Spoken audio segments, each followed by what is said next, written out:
Test 1 1 2. Test 1 1 1 2. Good deal. Okay, we're live, but we aren't starting our pregame show here for a few minutes. Just had to check sound levels.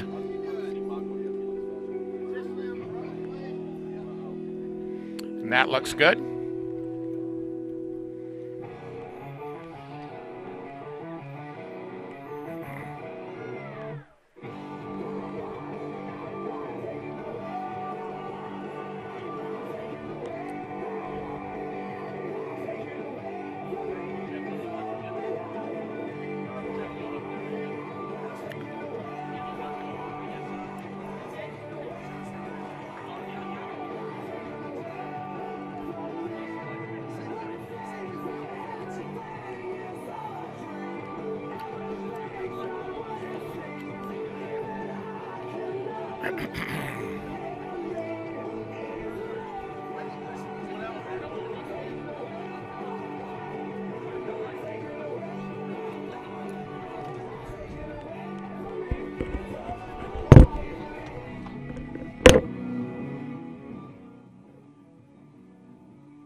That's the best junior high field in the state.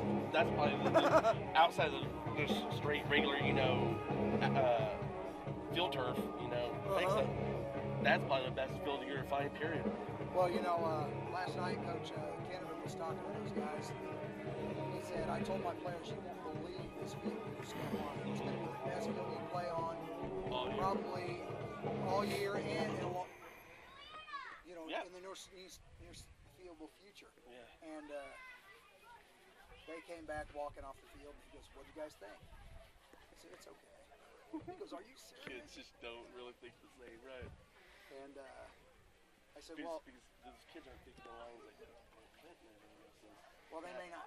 They don't have anything to compare it to. Yeah, that and the adults thinking to themselves how much work and how much care and how much you have to do just right to get a field to look like that. I said, they might play on it better if they play at Arrowhead or that's why on a Bill field Snyder turf, Family Stadium, on an artificial surface, But like what Jamie said, I gotta admit though, it's a slow track. And I go, what do you mean? It's too good. It's too good. It's too thick. I can't cut it any lower. It's too thick. And he's like, I got it too good. I can't cut it any. Nobody's gonna get hurt. 35 seconds. Nobody's gonna get hurt. If any student or parent wants to join into the run through, please go to the north end zone at this time. I need to make sure it's a little away from my mouth.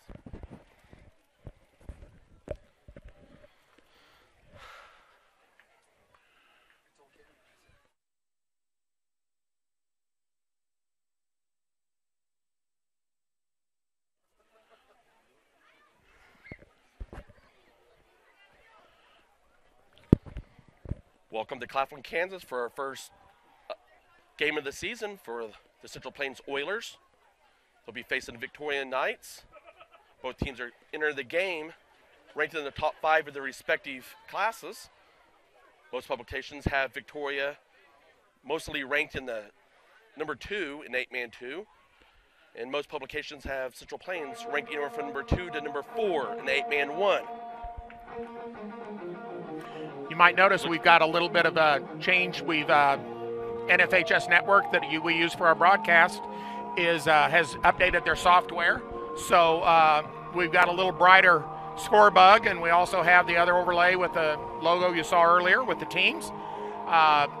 You'll notice it's a little bit, the timeouts are little red bars under each school. So I'll turn it back over to Ben here, but he's got a little bit of a pregame for you. Normally, if you was with us last year, you notice I had an 8-man roundup, but this year I'm not doing it necessarily from the radio station, but I'll kind of give my own personal preseason top 5 in Western Kansas for each division. For 8-man 2, I have the top team. Actually, the top 3 teams in the western side of the state in the 8-man 2 are all in on the same district. You'll have Thunder Ridge, you'll have Victoria, who are playing tonight, and you also have St. John Beloit, all 3 in the same district, and all 3 are the top 3 teams in the western side, and arguably in the whole state in the 8-man 2. Also, my 4th and 5th team in 8-man 2, I have Hoxie, and I have South Barber. South Barber, much like Osborne, is technically in the eastern part of the state, but they're still geographically, they're in the western part of the state. On the 8-man 1, I have the number 1 in the state. I have Madison, followed by Hanover, who's dropped from 8-man 2 up to 8-man 1, followed by Central Plains. Then 4th, I have Spearville, and then rounding at the top 5, I have Osborne, the defending state champions in 8-man 1. Good luck to both teams. We're going to have the national anthem here in a moment. And place your hand over your heart as we honor those who have fought and died defending our flag, country, and freedom.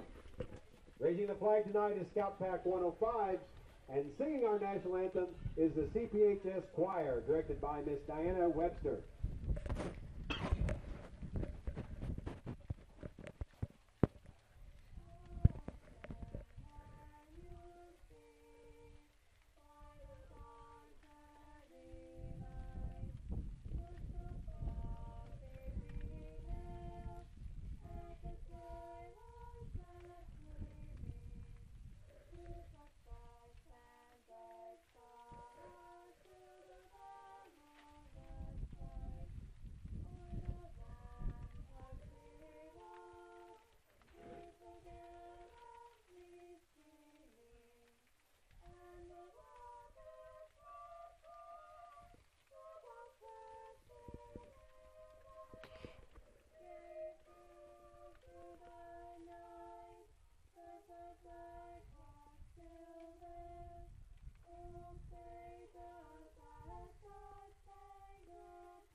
Good job, ladies.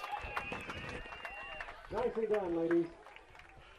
Victoria enters Officials week for the one, next game coming off a are 10-1 season where their lone referee. loss came in the second round of the 8-man-2 playoffs, a 16-22 loss to St. John Beloit. Central Plains is coming off a 9-2 season where they lost in the second round of the 8-man-1 playoffs to Hodgman County, 36-44. First, for our guest from Victoria, the Knights. We're going to go through the starting lineups here. Last year, Victoria beat Central Plains 66-28 in the fourth week of the season. And that game has been replayed to the Oilers multiple times since that game and this season getting ready. Yes, have to see what went wrong, I guess.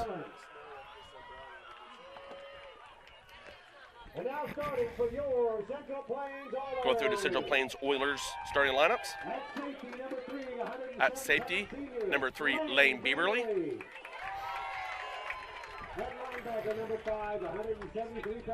Number 5, Jacob Workin.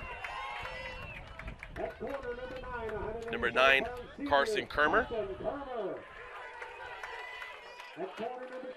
Number 10, Braden Kreitz. Number 13, Michael Lamont.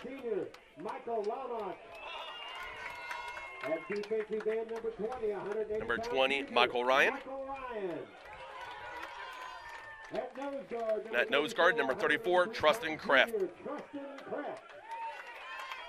And lastly, number 42, Cody Price. Head coach for the Oilers is Chris Steiner, assisted by Brandon Wise and Dustin Robinson. Now the starting lineup for the Victoria Knights.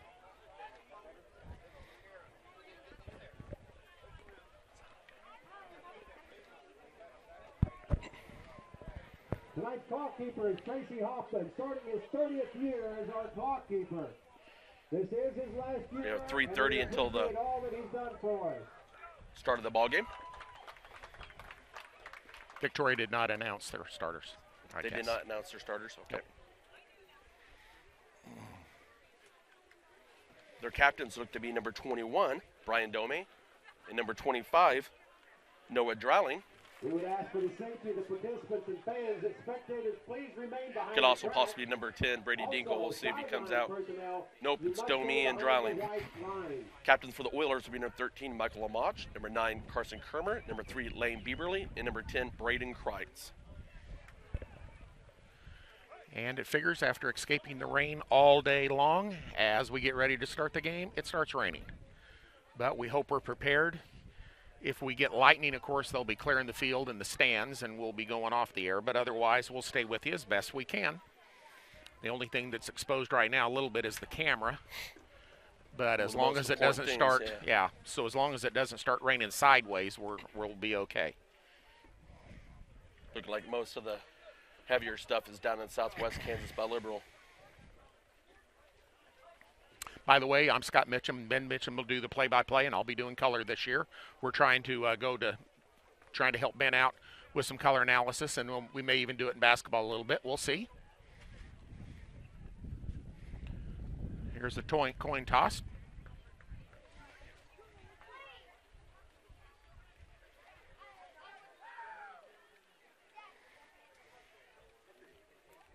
Looks like the Oilers may have won the. Actually, it looks like Victoria won the coin toss. They will receive. They'll defend the south goal. Oilers will defend the north goal. The Oilers in their black, silver, and forest green. Victoria in their, I guess, is it maroon, you would say? Is the color maroon, white, and gold?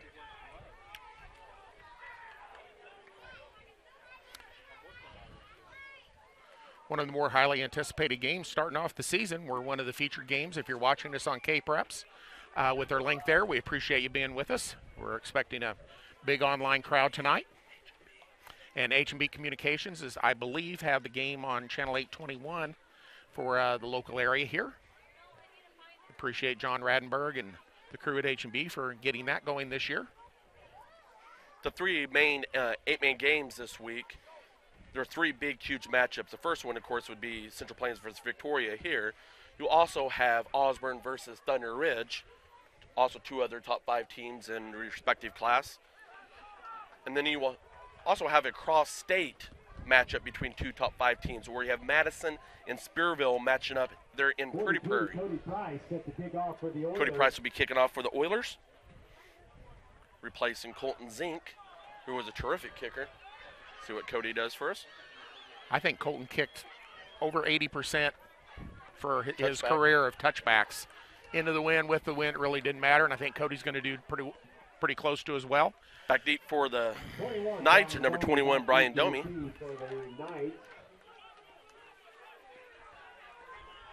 So we're about ready to kick off the start of the 2014 high school football season here.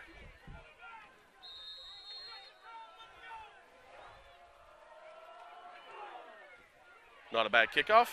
Domi takes it about the 7-yard line. Comes about to the left. Broken free. Still on his feet. Down to the 20. Cuts back. Finally brought down about the 10-yard line. After a nice return. Nice return there by Brian Domi. Returns the ball back to the Oilers 10-yard line, where the Knights will take over first. Not the start that the Oilers wanted for sure, but I'm sure Victoria's excited about it. Nope. I formation for the Knights. Got a single receiver to the right. Actually, we've got a pistol look. Dinkle in the shotgun.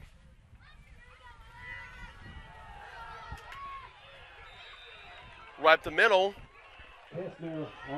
was Lane Kisner. Brought down by Beaverly. Lane Beaverly on the tackle for the Oilers. Speed up quickly. Empty backfield. Got trips to the right. Single receiver to the left. Dinkle in the shotgun.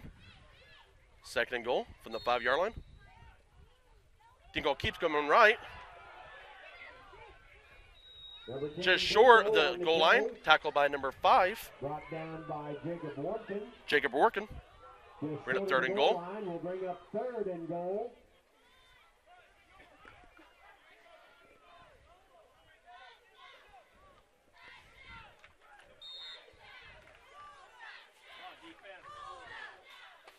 See if the Oilers will make a goal line stand here or if the Knights will punch it in. Dinkle comes under center. Single back is number 44, Lane Kisner. The give is to Kisner. He's in for the 1-yard touchdown. That came with 10:42 in the first quarter.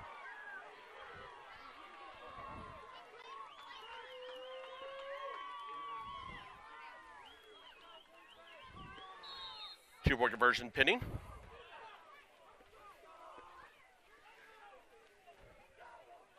All set up by a really good return by Brian Domi. Dinkle comes under center. Got Kisner and Domi in the backfield in the I formation. Fumble on the play. Doesn't look like the Knights got in for the two-point conversion. So our score is 6-0 Victoria. Score remains Victoria 6, Central Plains 0. The big return was the key to that. Yes, it was. Very short field, and Oilers kind of set back on their heels there. They're going to have to try to regroup and see if they can come back offensively.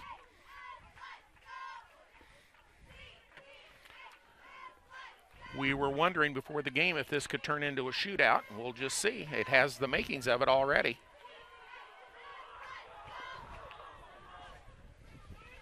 Reminder that the second order of football shirts. Back deep for the Oilers will be number 3, Lane Bieberly. Up backs are number 12. Actually, the two deep returners are Lane Bieberly and number 12, Clark Besthorn. Up backs are number 2, Brock Lawrence, and number 5, Jacob Workin. Kicking off for the Knights will be number 21, Brian Domi. 21, Brian Domi set to kick for the Knights. Lane Beaverly and Clark Besthorn back deep for the Oilers.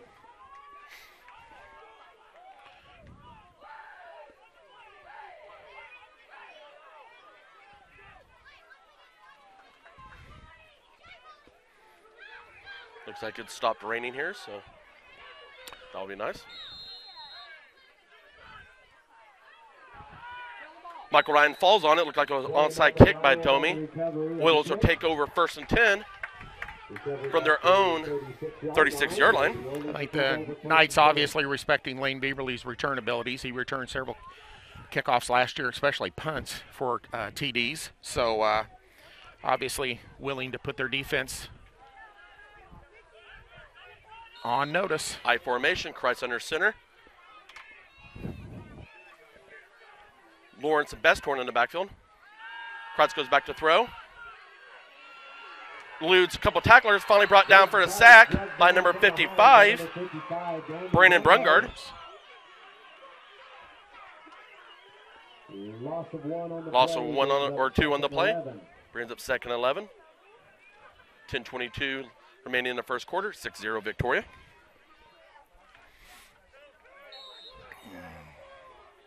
Ball back to about the 35-yard line. I formation. Lawrence and Bestorn in the backfield. Kreitz under center. To give his to Bestorn right up the middle. Picked up maybe a yard on the play.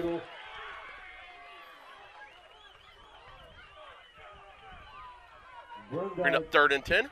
Brungard on the tackle. And Corley in on the stop will bring up 3rd and 10 for the Oilers.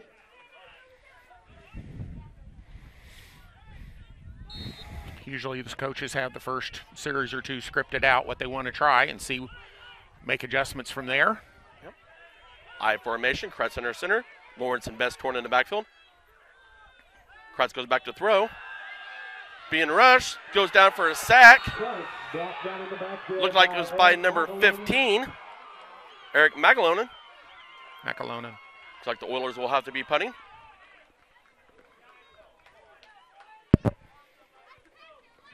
Fourth and 19 for the Oilers. Ball resting clear back on 27-yard line now. Back deep to receive for the Knights is number 21, Brian Domi. Punting for the Oilers, number 3, Lane Bieberly. Domi to return for the Knights. Nice snap. Cut off the side of the foot. Takes an Oiler bounce. Let's say about the 23-yard line. 23-yard line of the Knights, where they'll take over 1st and 10.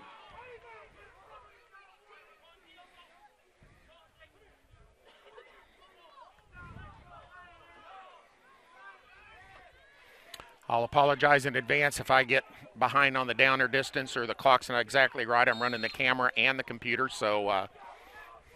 Got a single receiver to the right. 8:42 to go in the first quarter. Single back is Kisner. Tinkle in the center. Option. The give is to Kisner coming to the right side. He's knocked out of bounds. Looks like it was by number 9, Carson Kermer. About a 2-yard pickup on the play. Brings up 2nd and 8. Will bring up 2nd and 8. Ball's up to about the 25-yard line.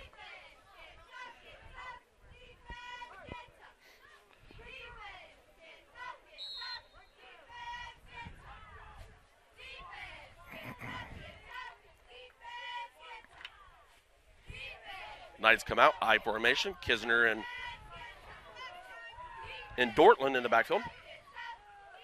Dortland gets carry. Breaking away, finally brought down by Bieberly.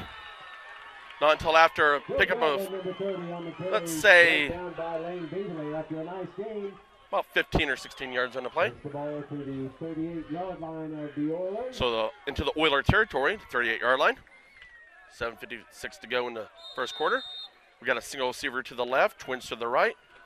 Pistol formation. Dinkle and Kisner in the backfield. Option. The pitch is given to Kisner. He picks up a few yards on a play. Brought down by Kreitz and looks like Price. Warrington and Ryan in on the stop. Also Michael Ryan. So 2nd and 7 for the Knights. Ball resting on the 35-yard line of the Oilers. Got a single receiver to the right. Lone back is Kisner. Dinkle under center. Give is to Kisner. Right up the gut. Got a penalty on the play. There is a flag on the play. Let's see what the referee is saying. And Price in on the stop. Hold against Victoria. Hold against the Knights.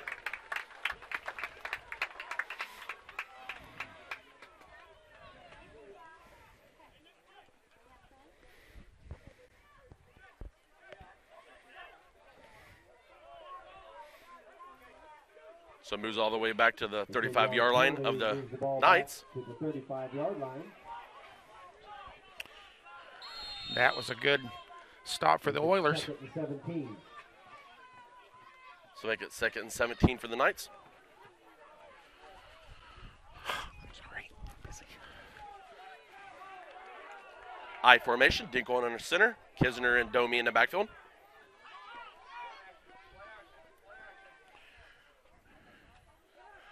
To give us to Domi. Brought down by multiple Oilers after a pickup of 2 or 3 yards on a play. Looked like Lamont was on the tackle. Warnkin, Beaverly, and Lodge in on the stop. 3rd and 15 for the Knights. They get 3rd and about 15. 6:25 to go in the first quarter. 6-0 Victoria. See if the Oilers get one more stop here and force them to kick. Assuming Victoria would kick. Twins to the right, single receiver to the left. Pistol is Dinkle in the backfield with Kisner. Got a ball on the ground.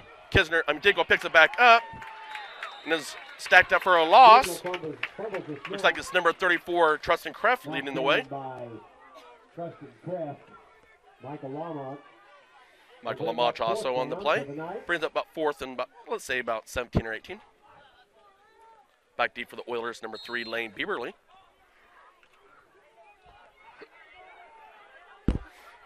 See if the Oilers can set up a return for Lane. Last year he went up the middle quite a few times. Punting for the Knights is McLellan. Fumbled snap, brought down by Michael Ryan. Oilers take over 1st and 10 from the Victoria's 25-yard line.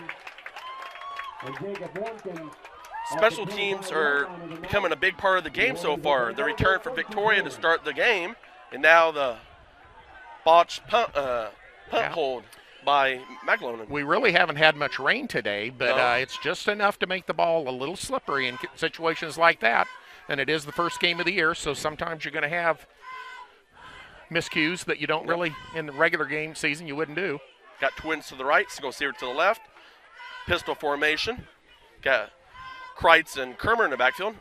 Motion is Enum. Kreitz keeps coming around right side. Picked up about 5 or 6 yards on the play. Brought down by number 20, Grant Weber. Brain did a good job there waiting for his blockers. Yes, he did. So 5 yards on the game for Kreitz. 5:10 to go in the first quarter. Ball now resting on the 20-yard line of the Knights.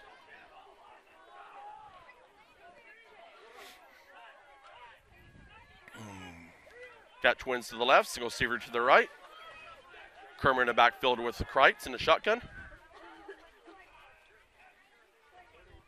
To give his Kermer at the gut. Hit immediately by number 21, Brian Dome. Maybe picked up 1 on the play. Make it 3rd and 4. Good tackle there by Dome. Good job filling the hole. Stayed home. One advantage of being 5'8", and pretty well built. Yes. If you were going to say a high school kid was built by like a linebacker, that would be it. Twins to the left, single seater to the right. Kreitz in a shotgun with Kermer in the backfield. Kreitz goes back to throw. Looking. Threw a little high. Intended for Bieberly. Bring up 4th down and 4.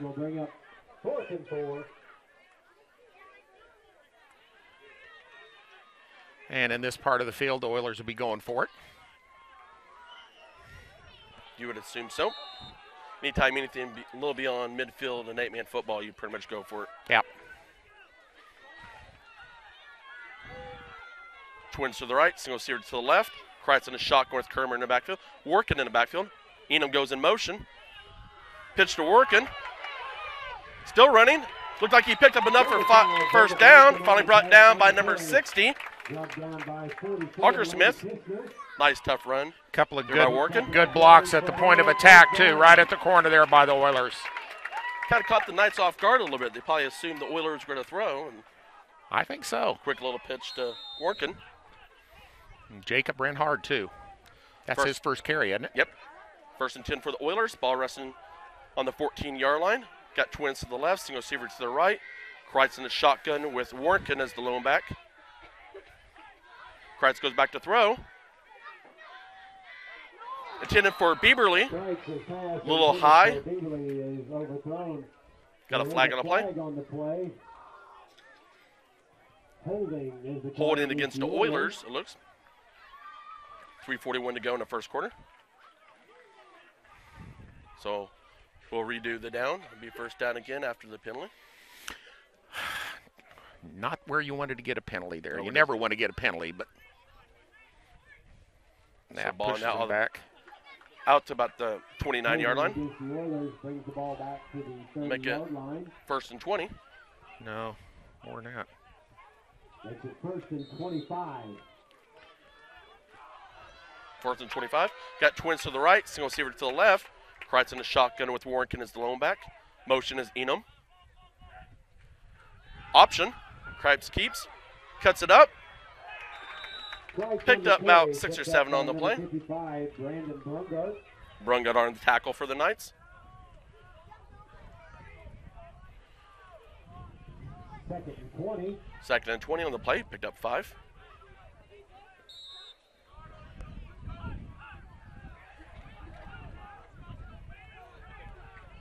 Twins to the left, single receiver to the right. Kreitz in a shotgun with Warnken behind him. Kreitz goes back to throw. Throws for Bieberly. Falls incomplete. Defended by number 20, Grant Weber. Just not quite on yet. Have not been able to make that first connection for the season. Make it a 3rd and 20. But they will keep trying. Yes, they will. Braden passed for over 2,000 yards, and Lane had over 1,500 yards. But not just a little over 1,000 yards. A little over 1,000 yards receiving. Got twins to the left, single receiver to the right. Kreitz in the shotgun with Warnken in the shotgun. Right behind him. Kreitz goes back to throw. Throws deep for Bieberly. Touchdown! 24-yard touchdown pass from Kreitz to Bieberly.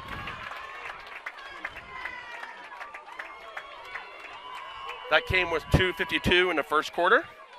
If you're going to have the first completion of the season, might as well be for a touchdown. Why not? Great pass protection that time by the Oilers. Two-point conversion pinning. 6-6 is our score. Got twins to the right.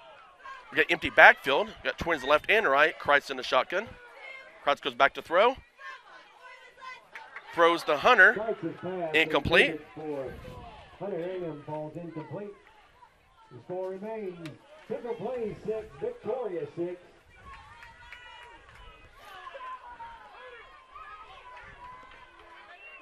So see if the Oilers do any better on the special teams here. Domi had an excellent return last. First return of the game. I think the Oilers are going to try to prevent that from happening again, but the Knights are going to want to run the same play, I would imagine. Consider it was right up the gut. Yeah. Which is a good thing for a kickoff returner. I mean, no dancing around. Hit your hole and go. Let your blocking do the job. Yes. And hope the defender's kickoff team is not in their lanes. And I think that's what happened with 8-man. You only need one guy to get a little bit out of his lane, and I think that's what happened. The Oilers, one of the kickoff team got blocked to the side, and they took advantage of it. He's definitely got the speed to make you pay. Back deep for the Knights is number 21, Brian Dome. Kicking off for the Oilers to be number 4, Hunter Enum.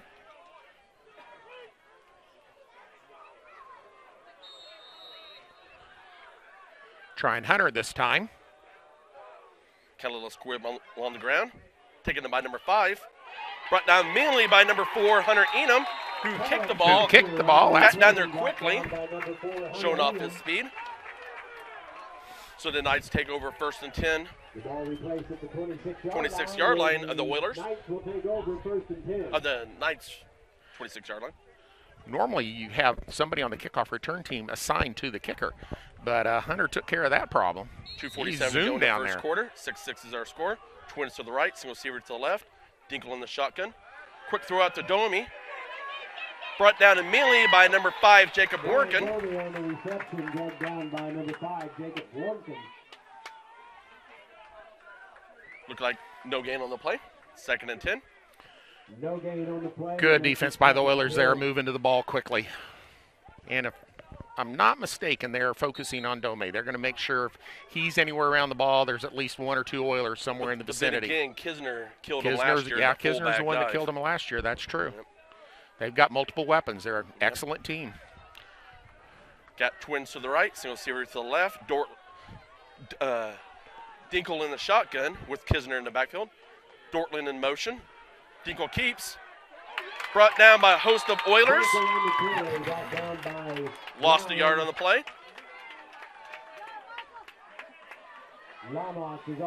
Michael Lamont leading the play. Host of Oilers. Make it 3rd and 10. 1:40 and counting in the first quarter. Definitely a 6-6 is our passing score. situation for the Knights. Yep. I formation, Dinkle in her center. Kisner and Domi in the backfield. Dinkle goes back to throw. Being rushed by Michael Ryan. Sacked by Michael Ryan. Got close to a horse collar, but they didn't call it. So Oilers will take it. Lost about 3 on the pace. Make it about 4th and 13. Back deep for the Oilers, number 3, Lane Bieberly. Good defensive play by Michael Ryan, who's probably almost as fast as Yeah, Dinkle. Michael's a really good athlete. He's very, very, very, very quick. Michael Onan punting for the Knights. Oh. Nearly blocked. Bieberly takes it. Cuts to the left. Still on his feet. Finally ran out of bounds about the midfield. Noah Dreiling on the tackle for the Knights. Good open field tackle by Dreiling there. Another good athlete of the Knights. Yep. So just beyond midfield in the Knights territory. 43 seconds to go in the first quarter. Lane has that just knack of making that first guy miss. Yes, he does. That Very good agility. is the way you break returns. Got on Twins punts. to the left, single receiver to the right. Kreitz in a shotgun with Workin behind him. Kreitz goes back to throw. Ludes 1 tackler. Finally can be brought down by a host of Knights. Wrapped up by 15, McElroy. Not quite getting the protection needed so far. No gain on the loss on the play. So a sack. McElroy looked like he would pick up a sack. 11. 2nd and 11. What the Knights give up in size overall, they definitely have strength and speed. Yes.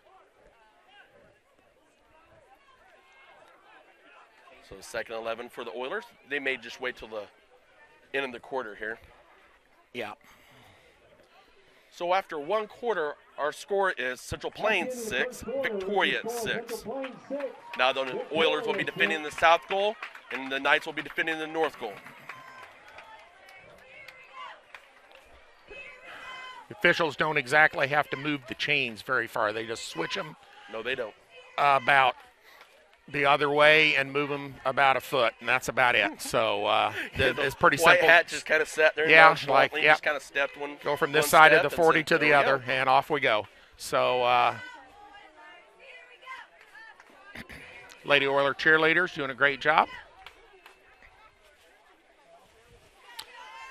I was checking with them today, make sure they had their rain suits ready to go and warm gear, and they did, so they're ready to go. Miss Becker does a great job with them. Volleyball and football teams hosted St. John. In volleyball, both Central Plains A and B teams defeated the Tigers in 2 days. In football, the Oilers defeated St. John by the score of 30-42. In 2 weeks, the Central Plains Middle School volleyball and football teams will travel to La Crosse. Volleyball will begin at 4:30, and football will begin at 6:30. Yeah, the middle school Oilers will have next week open.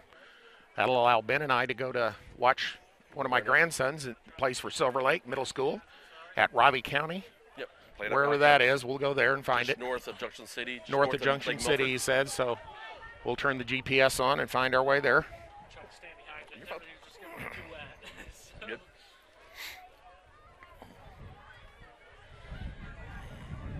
Silver Lake actually the defending 3A state champs. Yes. Ranked number 1 in the precinct polls for 3A. Raleigh County actually the home of ex-K-State and Chief player John McGraw and ex-K-State player and Green Bay Packer Jordy Nilsson. That's true. Kreitz in the shotgun, twins to the right, single receiver to the left. Working is the lone back.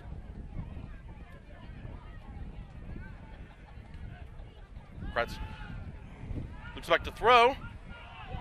Caught by Bieberly. Stretches out to about the 25-yard line. Enough for the first down. Grant Weber on the tackle for the Knights.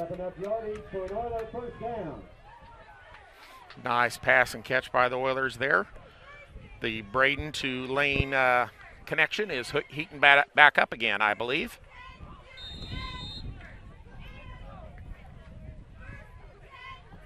First and 10 for the Oilers. Ball resting on the 26-yard line.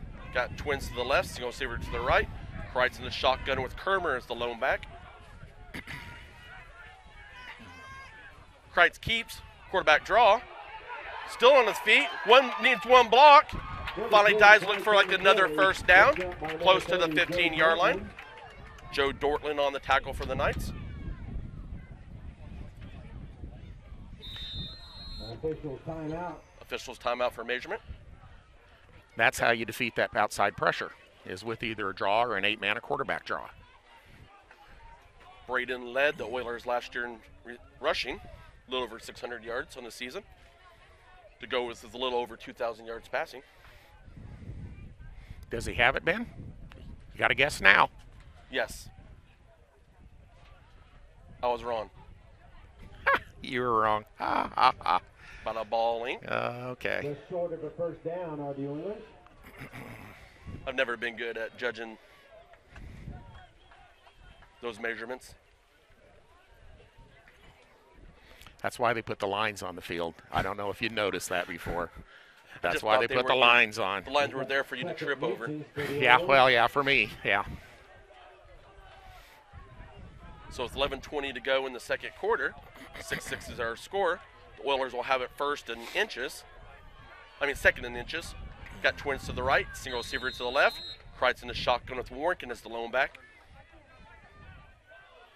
Motion is Enum. Kreitz goes back to throw. Intended for number 4, Hunter Enum. Broken up by number 21, Brian Dome. Brings up third and inches. Oilers were hoping, I think, to catch the Knights in a run defense and sneak them in behind the linebackers.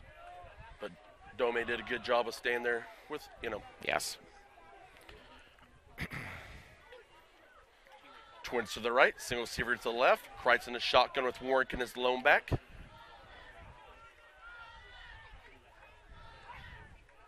Kreitz keeps, right up the middle, still on his feet.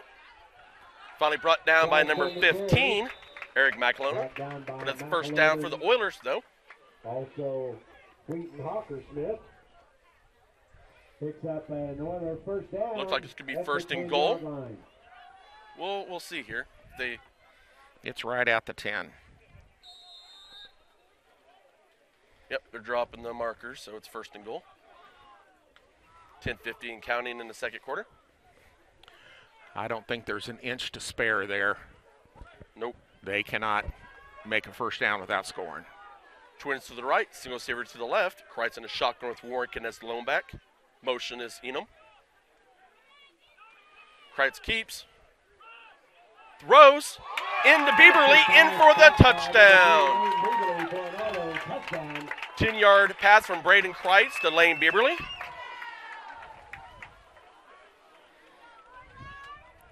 That game was 10:29 in the second quarter.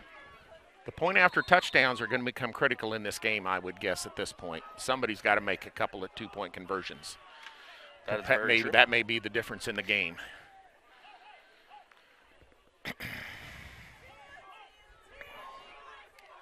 Got empty backfield. Kreitz in the shotgun. Twins left and right. Kreitz keeps, wrap the gut. Sheds a few tacklers. In for the 2-point conversion. So our score is 14-6 Oilers. Good drive by the Oilers there. Mixed up their plays, passing and running. And they may have, now they're going to force Victoria to react to the quarterback draw by Kreitz. So they're going to have to, which should open up the option and open up the passing game. Because there, when Braden took off running and then pulls up and throws it. Like kind of pop pass, yeah. And it's actually a lot of the same thing that what Victoria will like to do with Dinkle. They'll want to start running Dinkle more, and they want you to coming up. Next thing you know, they're pitching a Kisner or a Dome or whoever's the single back in the backfield. That's the fun of the chess game between the coaches. Yep. And the offense and defense.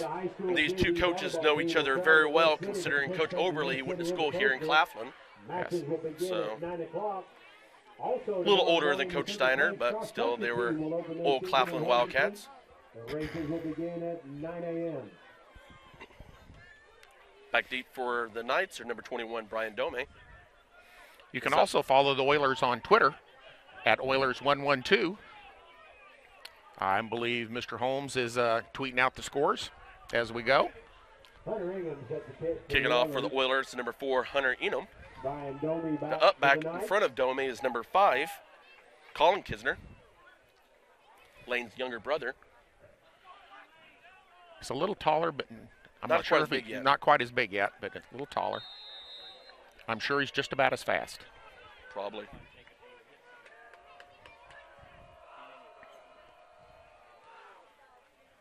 Looks like Dome will get it. Picks it up at the 7-yard line. Ran over number 20, Michael Ryan. But slowed up him enough. Where number 44, Brady Rugen, finishes the play. So the Knights will have it 1st and 10 from the 29-yard line.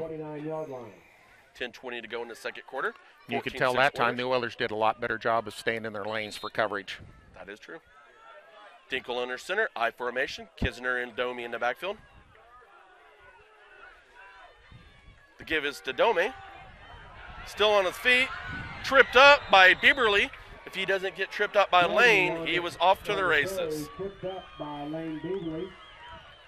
Still a very good run there by Dome. So it's a cross in the Oiler territory now. Excellent run, good blocking up front by the Knights there. Oilers are going to have to make sure they maintain discipline on the line and the linebackers not get sucked in. 1st and 10 for the Knights. Ball resting on the 34-yard line. I formation, Dinkle under center. Kisner. Fumble on the snap. Ball, Oilers pick it up.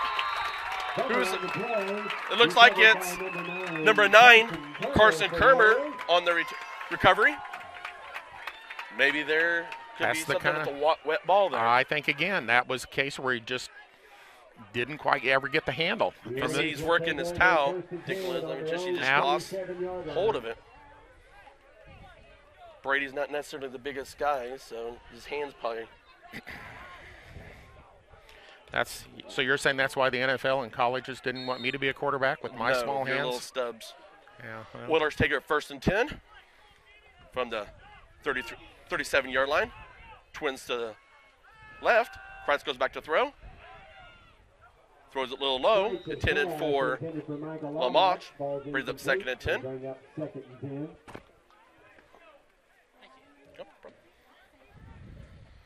So 9:47 to go in the second quarter. 14-6 Oilers. Braden's just been a little low on some of those. I think he's trying to over-control it instead of just letting it go. Of course, with the ball being slippery, you don't want it to fly and right into a defender's hands either.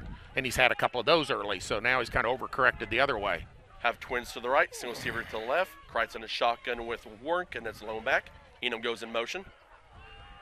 Option look. Kreitz keeps. Picks up a few yards on the play. Brings up 3rd down, let's say about 7.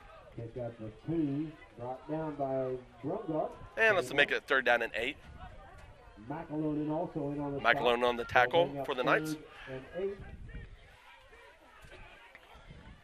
Ball on midfield.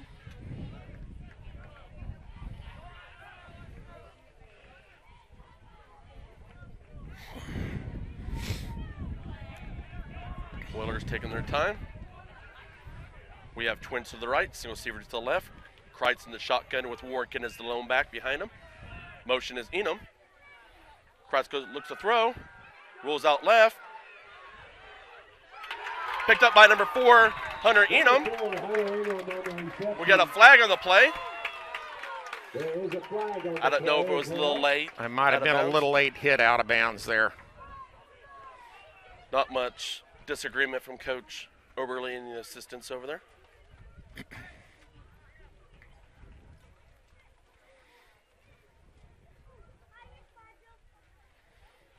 Braden's definitely very dangerous once he gets in outside in the pocket, either the threat to run or throw. Yeah, really, really. And both quarterbacks are Yes. pretty similar. I mean, Central Plains is so tough because they have so many receiving options. They can throw 3 or 4 guys at you that's going to break open, long, lanky receivers. yes. It's very helpful. And I think I haven't been able to keep a real close eye, but I think they're trying to double lane when they can. I would assume so. Twins to the left, single receiver to the right. Motion is Enum. The give is to Enum, coming to the right side. It looked like we may have a block in the back against Lane. Hunter is fighting hard to run. On the carry, brought down by most of the Knights. There is a flag on the play. Yeah, you could see Lane got I think a he little bit got in in the back right there. behind him there. Burley nicked him, but he got him.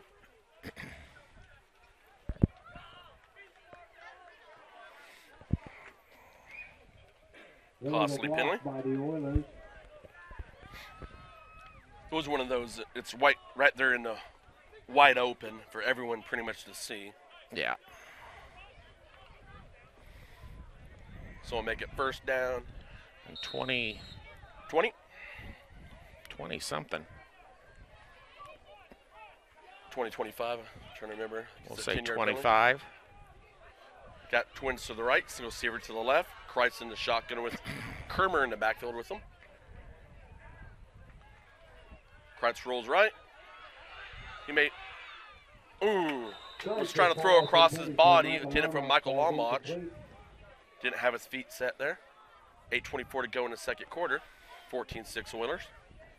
Brings up 3rd and 21. Of course, the Oilers would love to score here again before the half and then hold the Knights and get a little bit of distance between them. They definitely need to score some points against Victoria. Keep thinking of the Solomon game a few years ago. It was 7-7 at the end of the first quarter and ended up being, what, 50 something, yeah. It was pretty, things got a little heated. Twins to the right, single receiver to the left. Kreitz in the shotgun. Kermer's the lone back. Kreitz keeps, still on his feet. Thought he brought down by number 30, Joe Dortmund. Bring it fourth down. Third down. Yes, it would be third down, I guess. They had said third down last time, but with the penalty, it should be third down now. So 3rd and 16.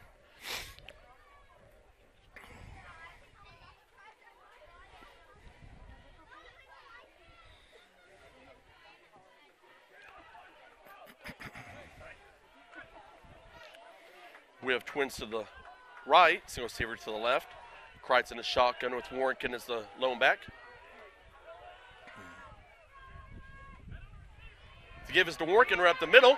Oh, we got a penalty on the play. Number 5, Jacob Horton on the carry. There is a flag on the play. Maybe holding. Yep, hold against the Oilers. Kind of bad to get holding on a running play. What's that? It's kind of hard to get holding on a running play, but it happens. Well, one of the backs kind of running through the hole. The defender reach and make the tackle, and the offensive Well, guy they need to squeezes them decide. out. Victoria needs to decide whether to take the penalty or force fourth down. They're going to take the penalty. They'll take the distance. So make it third down and Holding against the Oilers leaves the ball. third down in Ellenwood, pretty much. 23. About 23. 3rd and 23. 7:27 to go in the second quarter. Twins to the left, single receiver to the right. Motion is Enum. Kreitz gives it Enum. Double reverse. Bieber coming around the left side. Made one man miss. Finally knocked out of bounds by number 25, Noah Drowling. So now it's 4th down. So tried the double reverse there. Brings up 4th and 15 for the Oilers. 4th and 15. You know, you got to bring that double reverse out of the playbook just every so often, just for the fun of it, if nothing else. And that was a good time. Lane only needed to make one more guy miss, and he was gone. Got twins to the right, single receiver to the left. Kreitz in the shotgun with Warnken as the lone back. Ball resting on the 20-yard line. Kreitz goes back to throw. Still rolling around. Threw over the head on number 13, Lamach. The Oilers, or the Knights, will take over on downs at the Oilers 20-yard line. So it'll be 1st and 10 Knights now from the 20-yard line. Good defensive stand there by the Knights, but a little some self-inflicted Couple of penalties by the Oilers. Couple of penalties helped them a lot. They don't show in the defensive stats, but it makes a difference. Dinkel under center, I formation. Kisner and Domi in the backfield. The give is to Domi. Talk about a host of Oilers. Up the middle, tripped up by Warnken. Looked like Kreft was the first to get him, along with Warnken. Was also in on the tackle. 2nd and 7. As well as Kreft. 2nd and 7. 6:40 to go in the second quarter. And they all pretty much hit him at the same time. I formation. Dinkel under center. Kisner. Wrapped up a melee was Michael Ryan in the backfield for a loss. Michael Ryan on a nice tackle. Michael Ryan did a good job of playing an assignment with that left defensive end position. 6:15 and counting in the second quarter. Make it 3rd down and 7. Against a team like Victoria, you've got to stay with your assignment. Stay disciplined. The Oilers have really, since the first series, have really done a good job. The lone back is Kisner. Dinkel under center. Single receiver to the right. Dinkel goes back to throw. Incomplete pass intended for number 21, Dome. Knocked loose by number 5, Jacob Warnken. Or the number 3, Lane Bieberly. I couldn't see which one it was. Yeah. He had it for a fraction of a second. Yep. It was 5. It was Jacob 5 Warnken. was Jacob Warnken. Lane Bieberly back deep for the Oilers. Punting for the Knights, number 15, Eric McAlonen.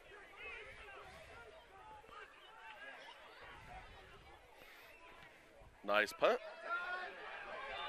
Lane gets it. Cuts back to the left. Still on his feet. Needs one man to beat. Finally brought down about the 25-yard line. Let's say about the 27. They're marking him out. McAlonen on the tackle. Good open field tackle, but a great run by Lane and 2 really good blocks by the Oilers there. So the Oilers will have it 1st and 10 from the 26-yard line. It just seems we were just here not 30 seconds ago? Yeah, not very long ago we were. A couple of holding penalties ago. 5:33 to go in the second quarter. 14-6 Oilers. Got twins to the left, single receiver to the right. Kreitz in the shotgun with Warnken as the lone back. Motioner is Enum. Going around left in is Kreitz, still on his feet. Finally brought down by number 34, Taylor Corley. 1st down Oilers.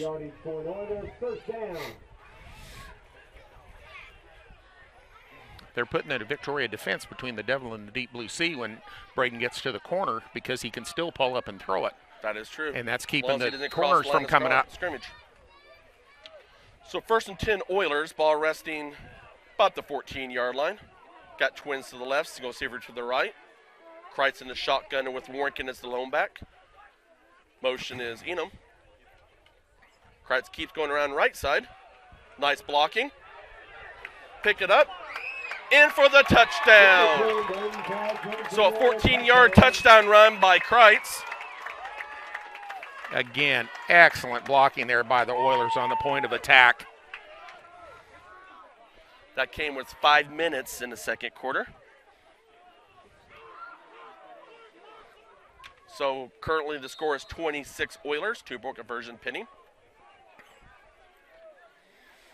Again, at least 3 really good blocks by the Oilers on that run. Opened up a little alley for him. And I formation, Kreitz under center. Kermer and Besthorn in the backfield. Pitches to Besthorn coming around the left side. Ooh, nice hit by number 21, Brian Dome. He closed quickly there. So our score is 20 Central Plains, 6 Victoria.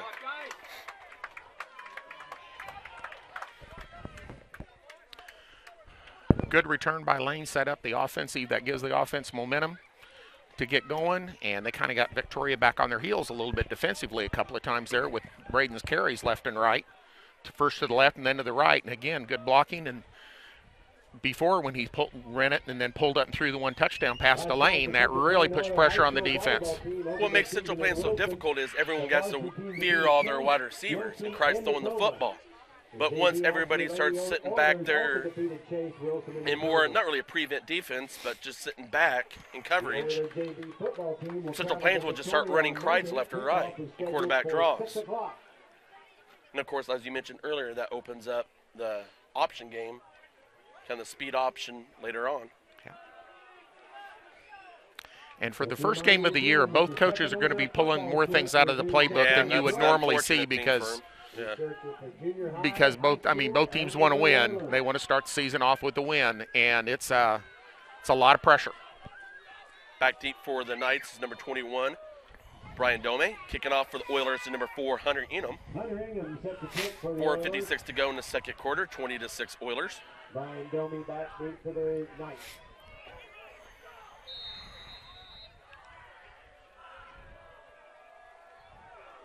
Got a little squibber on the ground. Picked up by number, couldn't quite see who it was. Number 2, Parker Riedel. On the return, brought down by Ingham and others. So the Knights will have it 1st and 10 from their own 31-yard line. Could be 32. 4:46 to go. The Oilers need to get another stop here. Got a single receiver to the left. Single back is Kisner. Dinkle in her center. To give us to Kisner up the gut. Nice tough run. Wayne Kisner on the carry. Brought down by number 20, Michael Ryan. Beasley, Ryan, Kraft, Wanton, 2nd and 5 for the Make it about 2nd and 5, close to a 4. That's really been their best play so far. Right up the gut. They got them last year on all the time. Yeah, they just destroyed the Oilers last year. Kisner and under center, right to Kisner in the gut. Tackle by number 42, Cody Price. Looks like the Knights may hurry it up, continue to do the same play most likely. 1st and 10, Victoria. Ball resting on the 35-yard line of the Oilers. 4:12 in the second quarter. Single back is Kisner. Single receiver to the right. Wrap the gut is Kisner.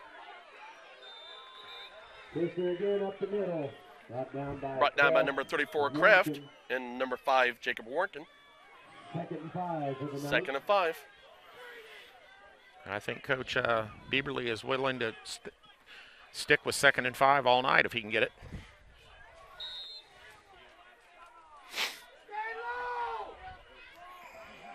Got a single receiver to the left. Single back is Kisner. Dinkle in her center. Dinkle goes back to throw.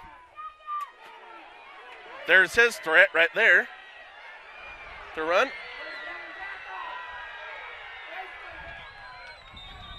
Finally all the way down about the 2-yard line, brought down by number 9, Carson Kermer. There's Dinkle's threat right there with his legs.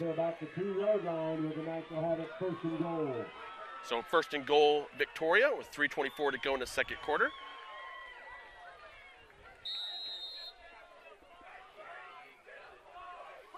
Dinkle comes under center. I back. Gives to the fullback, right up the gut. in for the touchdown. This Parker Riedel for a, let's say, a 2-yard touchdown run. That came with 3:12 in the second quarter.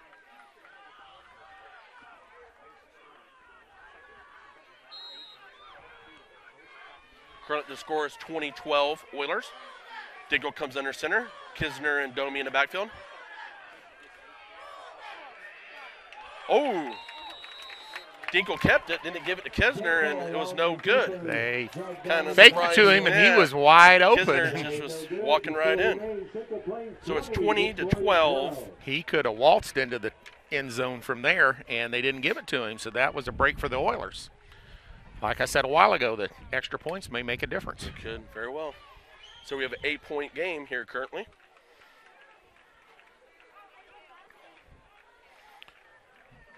On Tuesday, the tennis team went to Ellsworth for the Ellsworth tennis tournament. The team results, they placed second overall. It's actually starting to clear a little bit. It's no longer raining. It's turned into a perfect football night. It is. It's football weather. Sun's actually peeking from behind the clouds over there a little bit, so there's not much wind either. Next week, the varsity tennis will play on Tuesday at Hoisington. So a good drive answered by the Victoria Knights there. And Dingle showing his speed and agility. Very good move and good downfield blocking by his teammates on that long run that led to the touchdown. Again, the Oilers, both teams have got to play defensive assignments. Kicking off for the Knights will be number 21, Brian Dome. Back deep for the Oilers, number 3, Lane Bieberly. Bieberly gets it about the 10-yard line, right up the middle. Finally brought down by number 30, Joe Dortland, and Taylor Corley also on the tackle. So they brought about the 27, where the Oilers will take over 1st and 10 with 3:04 to go in the second quarter. 20-12 Oilers. Need a drive that lasts about 3 minutes and 2 seconds right now. I'm just saying, man. Got twins to the right, single receiver to the left. Kreitz in the shotgun with Warnken as the lone back. The give is to Warnken. Running hard. Picked up about 3 or 4 on the play. Looks like he picked up 3. Bring up 2nd and 7. Ball now resting on the 30-yard line. 2nd and 7.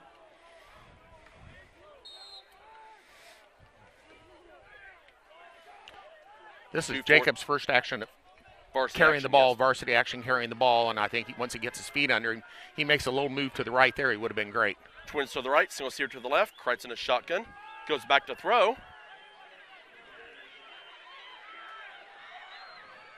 Ooh! Intended for number 4, Hunter Enum. Number 30, Joe Dortland on coverage. We're up 3rd and 7. He catches that, he's going for the touchdown there. Did the defender get a hand up on it? He just kind of got right in his way. While I talk about it's no longer raining, here comes the rain again. With the sun out. It must be Kansas.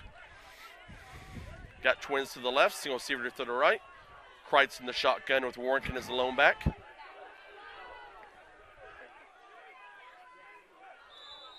Looks like the Knights jumped off sides.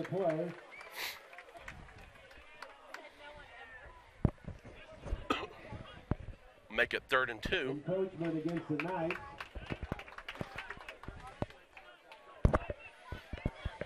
Five-yard penalty will make it 3rd and 2. Really opens up the playbook here now for the Oilers. Got 2:21 left in the second quarter. Ball resting on the 35-yard line.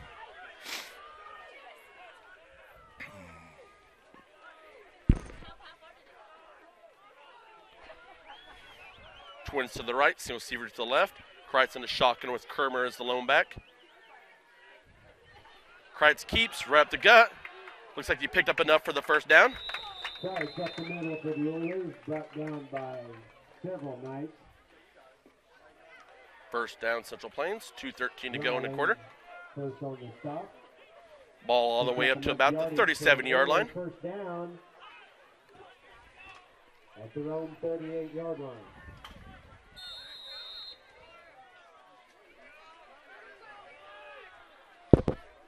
Coming up on 2 minutes to go in the half. Ball's resting on the left hash mark. We got twins to the left, single receiver to the right. Kreitz in the shotgun with Warnken as the single back.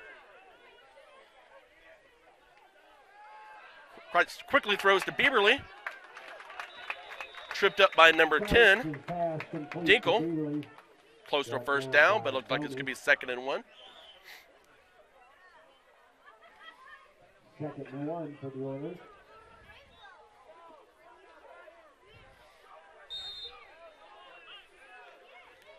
Ball resting on the, let's say about the 33-yard line. 1:25 to go and counting in the second quarter. Twins to the left. Single receiver to the right. Kreitz in a shotgun with Warnken as the lone back. Oh. Bieberly kind of lost track to where he's doing right there.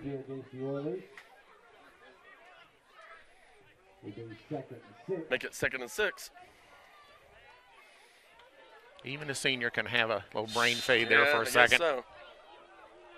Your all-state senior kind of just goes off on his own snapper there, I guess.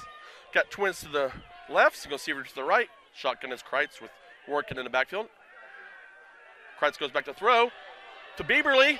In for the touchdown. Double coverage and caught it for a 4. That's a 38-yard touchdown from Kreitz to Bieberly.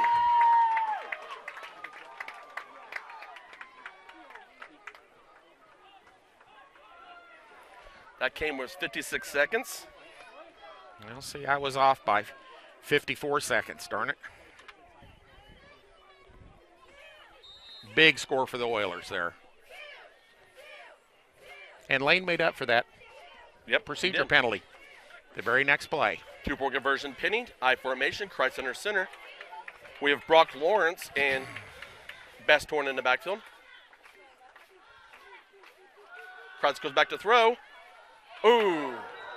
Broken up by number 10, Brady Dinkle, intended for number 3, Lane Bieberly.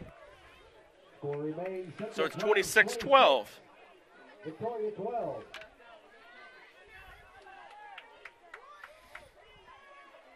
That is just what the coaches drew up right before halftime. Of course, now they got to stop the Knights. That's a lot of time with their offense in their return game. They can score from anywhere.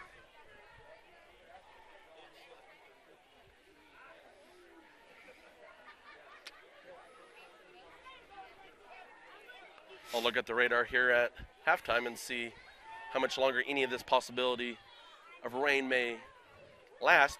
I know in the southwest part of the state down by Liberal, it was raining pretty good earlier. We can see the sun here to the west.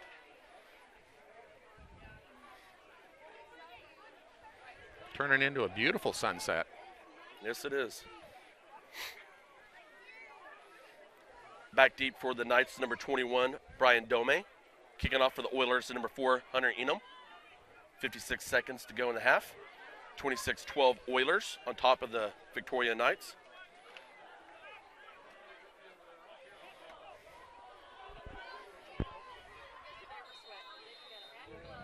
Hunter Enum set the kick for the Oilers. Another little squib. Dropped on it immediately. It was by number 20, Grant Weber.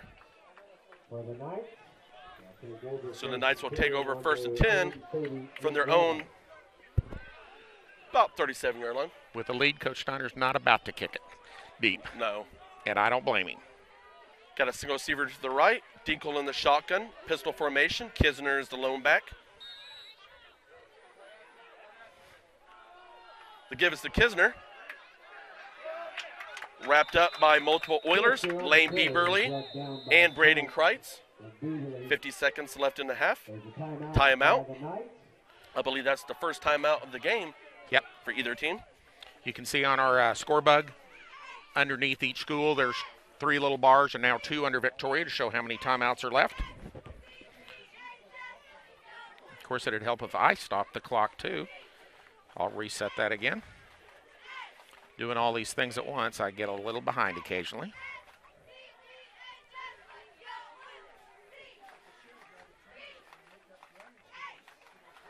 If I remember right, I believe the later Oilers volleyball teams also ranked in the top 10 or close to the top 5 of 2A. I think so. They're ranked 6th? Sixth. They're 6th. Okay. I knew they were close to the top 5. Led by Coach Kim Rawls, who also assists under Coach Pat Stiles for the girls basketball team.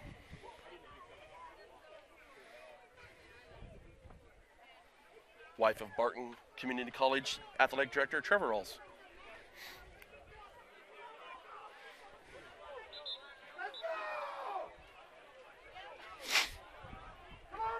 So it's 2nd and 7 for the Knights. Ball resting on 39-yard line. Talk about a time to open up the playbook. Yep. Coach Oberle. We got trips to the right, single receiver to the left. Tinkle in the empty backfield. He goes back to throw. He picks up the run. Still on his feet. Thought he runs out of bounds about, let's say, the 23-yard line. 41 seconds. So it's a 1st and 10 for the Knights. Brady Dinkle definitely showed his speed right there. Yep. Actually had pretty good blocking in the backfield for the Knights as well. Not much of a pass rush there.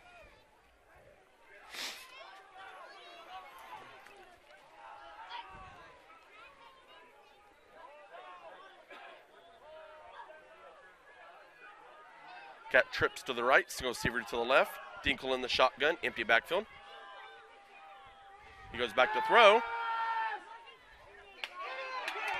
Oh, he was, for a moment, finally brought down by number 3, Lane Bieberly. Got a timeout. Another timeout by the Knights. It's about 2nd and 5 now. 29 seconds. That's the 2nd timeout for Victoria. They have 1 remaining.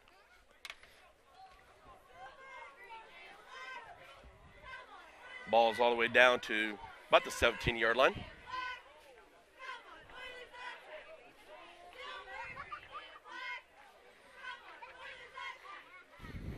Brady got up a little gingerly after that tackle. Lane got him right down there by the legs.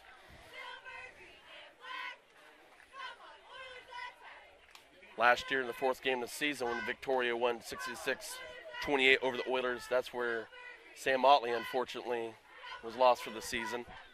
Oh, they're right in front of Coach Oberle last year. And just kind of a freak play. He was Yeah, he just broke kinda free and just broke caught free, from kinda got behind caught and behind came down and he on his went knee down on and his knee, broke his yeah. kneecap. I mean, it didn't look like anything at the time when the play happened, Yeah, but a lot of injuries don't. yep, unfortunately.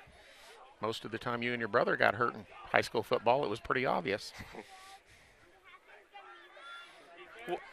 Well, the time Jason dislocated his elbow, he landed on the football and no one knew what was wrong with him.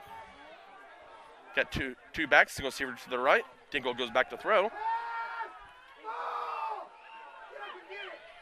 Nearly intercepted by Carson Kermer, intended for number 25, Noah Dryling. Bring up 3rd and 5. 22 seconds left on the clock. Carson did a very good job there of playing the ball and not getting caught up in the defender, per se. Domi gets the play from Coach Oberle from the sideline.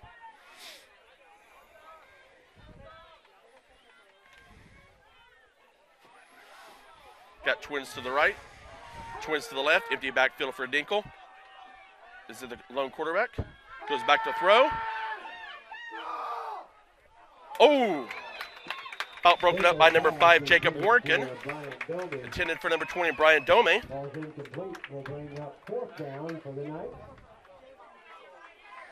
That was close. Jacob just about. I think if it would have been a little drier field or he had it just another second, he would have had that interception. Early scores we have so far, Hayes beat Olathe Northwest 12-10, and Silver Lakes leads Holton 6-0 at half.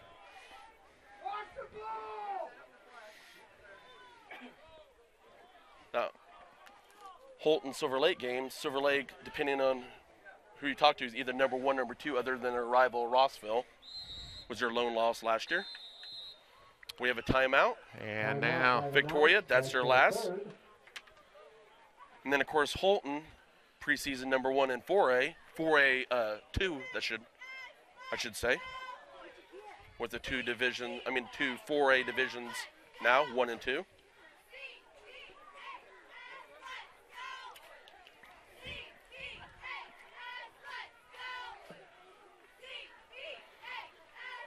This is a big play here for either team.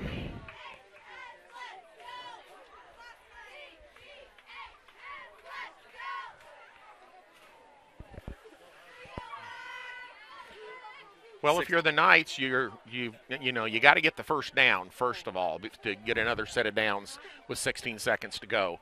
For the Oilers, they got to, I'd say, contain Dinkle. Out of the end zone, yeah. Yeah, but the Oilers first you got to keep him out of the end zone. Then you got to contain Dinkle if he takes off, because you know if he's going to pass, and if he can't get it, he's going to take off running. So, wouldn't surprise me to see him rolled out here, either to the left or right.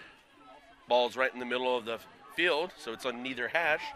So empty backfield, twins to the right and left. Dinkle in the shotgun.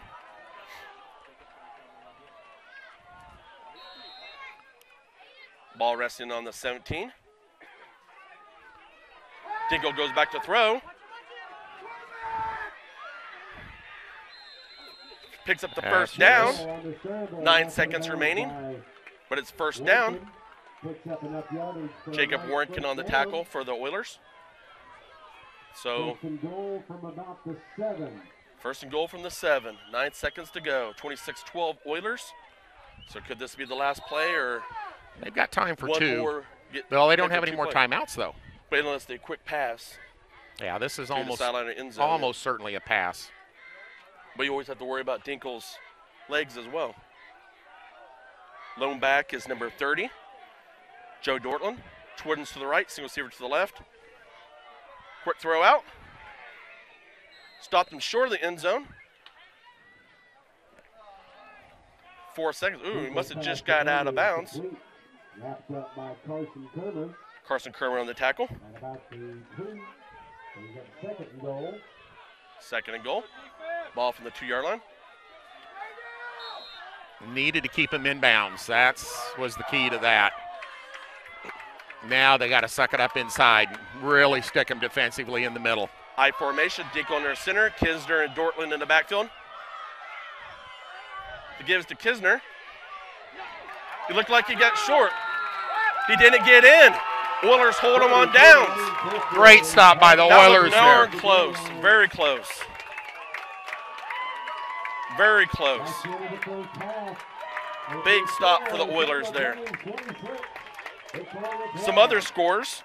Andel is up 29-0 on Bueller in the second quarter. That's a pretty impressive score. That's in the second quarter. Ellenwood's up 12-0 on St. John.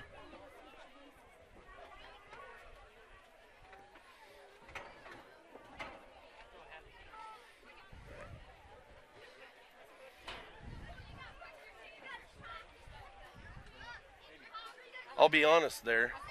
I was kind of I thought he was actually in, but nope, the referees were the ones That's okay. down there close to the end zone, so the Oilers will take it. So I guess we'll see here right before the start of the third quarter, where our score is Central Plains 26, Victoria 12. Wow.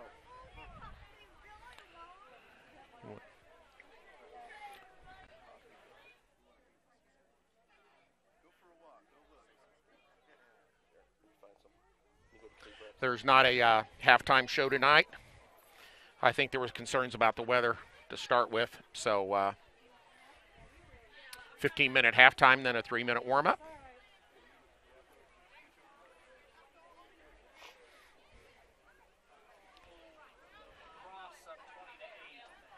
On Opie. Lacrosse up on Opie, 20-8 at the half.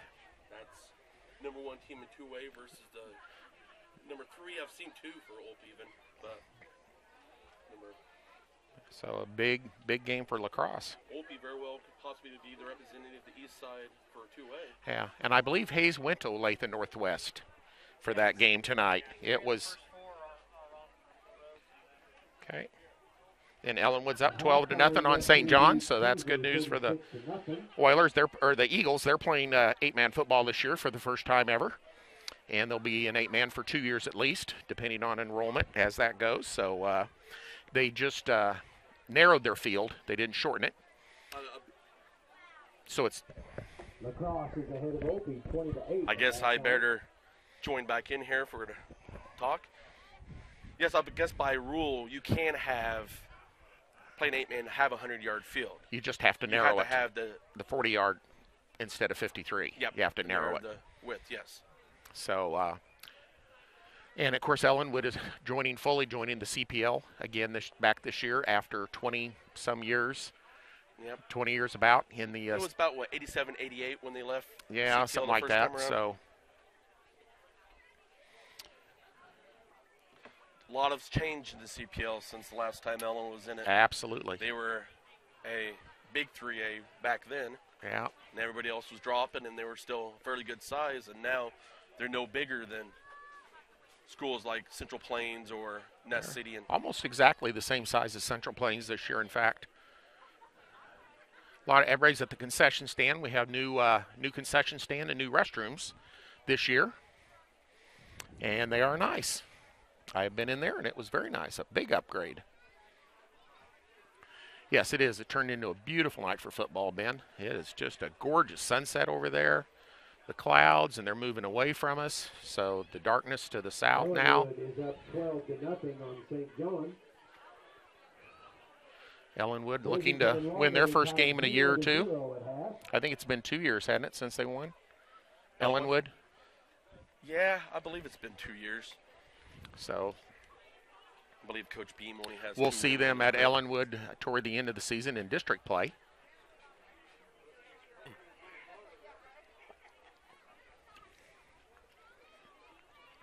Got a pretty darn good crowd here tonight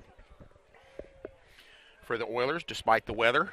A lot of people were a little iffy about whether they were going to make it or not, but those that did make it, we're glad you're with us here online and on the K-Preps broadcast, taking our feed. If the Oilers can get by this one, and right now they've got a 2-score cushion, it certainly will boost their. They certainly aren't going to drop in the rankings, and it wouldn't surprise me if they rose in the rankings. 1-0 in the 8th inning. Royals are up 1-0 on the Yankees in the 8th inning, so that probably means Wade Davis coming in to pitch. So the Herrera Davis and Holland, God, you guys always call him Dutch, Holland trio that has just done an amazing job for the Royals.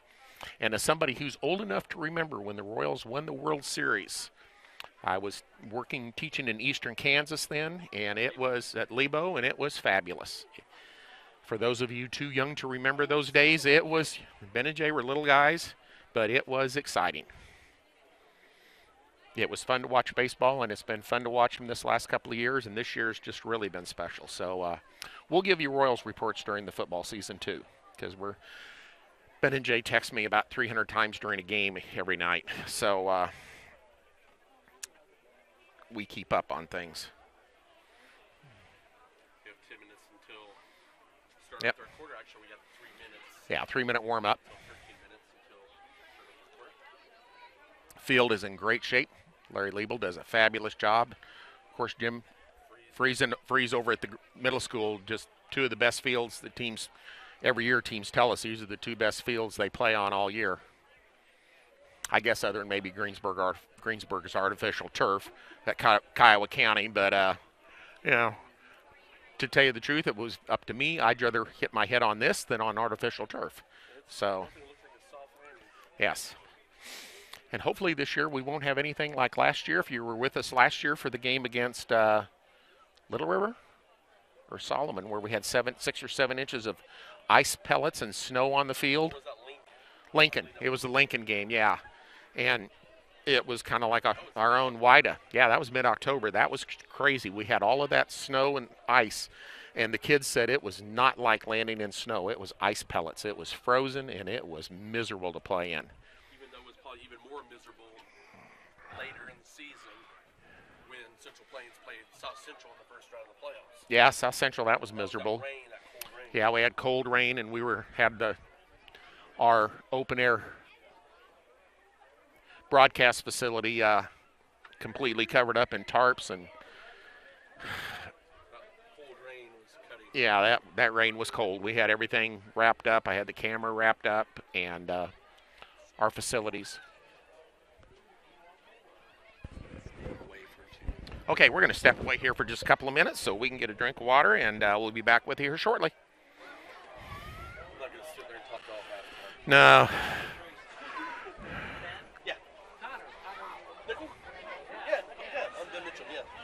Thank you guys so much for putting things together. Yep. I know K-Preps is wanting to do that game day game this year, and I had the full turnkey game here. Well, it worked out, especially when I realized that they did have an embed code, so they didn't have to just use a link. They're just embedding it, and it works great. So. I noticed there was another good 8-man game that was on K-Preps. Atwood, Rollins County versus Wallace County. Wallace County is now doing. Oh, are they doing NFHS? Started doing it last year. I don't know how much I covered. Well, they also have open space of sports up there in Northwest. Yeah, maybe that's who's doing their games. Well, this is Wallace County. This is Sharon Springs doing themselves. But Their AD, O'Connor, is also their boys basketball coach. Is very Okay. tech savvy, really does a lot with that. So, and they have a neat town out there. yep, Sharon Springs, yeah, it is. Yeah. Wallace County lost a lot, but they got their backfield back. Yeah, well, Shem is back. Shem Shem is is back. Clint. Clint's back. And then, of course, Little Gefeller took over at quarterback. He played Blaney for his brother last year. So. And I think with Eric taking over, I mean, Kyle, phenomenal player, but Kenneth, I think they're going to be fine this year, especially with Hoxie really being their only challenge. Hoxie still has Cat, yeah. Connor Cat, yeah. Hoxie, and what a lot of people forget is that the two DNs, the Smith kid, Tanner Smith and Tyler Ewers, were both basketball starters, and they're 6'1", 6'2", 200+ pounds. We're big kids. Very athletic. You know, a lot of people focused on Chase Kennedy and Connor Cobb Yeah. last year. But man, they're the end. And then year before, they had Yerby Daimler, who was a good fullback, Yeah. Yeah, Hoxie always has Coach Farmer, the Bearwood. How do you pronounce it? Bar. Yeah. That was good. And he took over that program when it was as bad as it's been maybe forever. So He's turning them around. They're a really pretty good program. yeah. Yeah, they beat. I always keep on forgetting that Spearville runs that spinner system, single wing spinner system. So I was watching because they actually, Ashland has a game with them playing last year. Sure, Ashland didn't match up very well against them, but Spearville, they're like Central Plains. Well, and then like Victoria too. Victoria still is a junior-dominated squad too. Central Plains mostly juniors and everything. Spearville is mostly sophomores and juniors as well. Because Coach Saul was good friends with him in college, Otis Bison. Yeah. He's one of the assistants of Coach Fowler. The SOP coaches did in basketball. They're going to be. But last year they were third in basketball. And that's the thing is I never pictured Saul as a basketball guy, but he adapted, I guess, at time. And I agree because a lot of those guys, Stein, who's their spinner back, their main spinner back, I mean, it wasn't his quarterback, it was a spinner. He was playing since he was a freshman. Luke, his camp, who was a sophomore, was a phenomenal player last year as Running back, yeah. And, you know, and I think you guys, as far as anything you want, you guys in Spirit are definitely the two best teams. Hodgman took it. big blow when Carter went to Dodge. I was shocked that they were ranked third. I did not rank them in my five. I didn't have them in my five either. And I was really shocked because I agree with Carter. When they have Carter and they have Washburn, and they have another kid that was not bad. With Carter and Washburn, they still have enough, like Haynes or whatever, arms and some of those linemen. They still have enough guys. With Carter and Washburn, they were still going to be a pretty good backfield. But once Carter left, he's the starting linebacker for Dodge. Yeah. That's a pretty good jump. Yeah, I mean, To go to Dodge. The leading tackler for Hodgman County last year. Yeah, but still from going from Hodgman County to Dodge, that's still a pretty good jump. And About 6'2", about 185. I mean, I always felt though, like if you put Lane Beaverly on Case High, he's their best linebacker. oh yeah. Oh.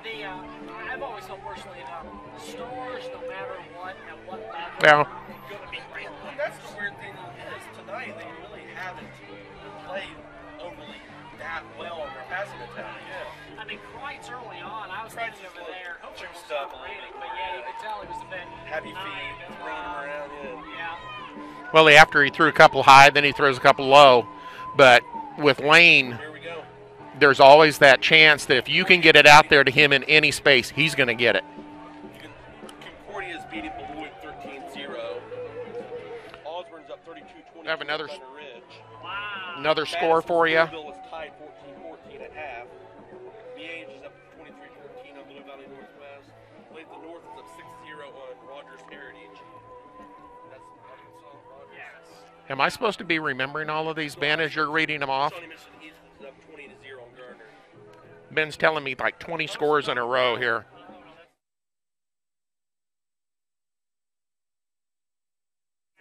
Concordia beating Beloit 13-0 at half. Osborne up 32-22 on Thunder Ridge. Madison and Spearville tied at 14 at the half, which is being played at Prairie Prairie as a halfway point. Miege up 23-14 on Blue Valley Northwest. And Olathe North down 6-0 to Rogers Heritage, which is a Missouri school. And then Arkansas, really. And then Shawnee Mission East up 20-0 on Gardner.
Welcome back. We got about 2 minutes and 40 seconds until the start of the third quarter. Some more scores. We have Ellenwood up 12-6 on St. John at half. Heston's up 21-7 on Smoky Valley. And Otis Bison beat Maxville 56-6. Maxville's just having tough times right now. They're down a little bit right now. Otis has the Lightfoot, and they have the younger Urban, and then, of course, they have some decent-sized linemen that were young freshmen and sophomores last year. So looks like Coach Starr is getting Cougars turned back around. The Royals are up 1-0 in the 9th inning now.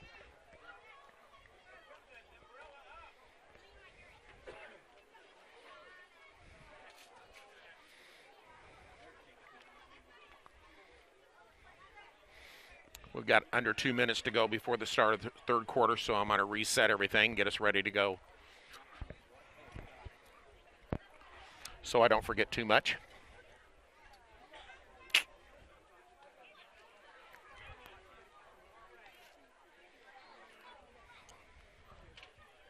I believe the Oilers get the ball first. Yeah, that's right. Yeah. Brian Domi had the great kickoff return to start the game. That makes that goal line stand for the Oilers even more important. Instead of going into halftime, maybe up only a score or so. Now the Oilers get the ball starting the third quarter, up 2 scores. And the wind has dropped down to pretty much nothing, so that will help the passing game of the Oilers, which got going in a pretty well. Of course, Braden had a couple of TD passes to Lane, but Ben's got some more scores here. No, I'll just give a scoring summary here for the first half. With 10:42 in the first quarter, Victoria got on the board first with a 1-yard touchdown by Kisner. 2-point conversion was no good, brought the score 6-0 Victoria. Then with 2:52 in the first quarter, a 24-yard touchdown pass from Braden Kreitz to Lane Bieberly brought the score to 6-6 after a failed 2-point conversion. Then with 10:29 in the second quarter, a 10-yard touchdown pass from Braden Kreitz to Lane Bieberly brought the score 14-6 after a good 2-point conversion. And then with 5 minutes in the second quarter, a 14-yard touchdown run by Braden Kreitz brought the score 20-6. 2-point conversion failed. And then with 3:12 in the second quarter, a 2-yard touchdown run by Parker Riedel for Victoria brought the score 20-12 after the 2-point conversion failed. And then the last score with 56 seconds in the second quarter, a 38-yard touchdown pass from Braden Kreitz to Lane Bieberly, his third reception of the night for a touchdown, brought the score to 26-12 after another failed 2-point conversion.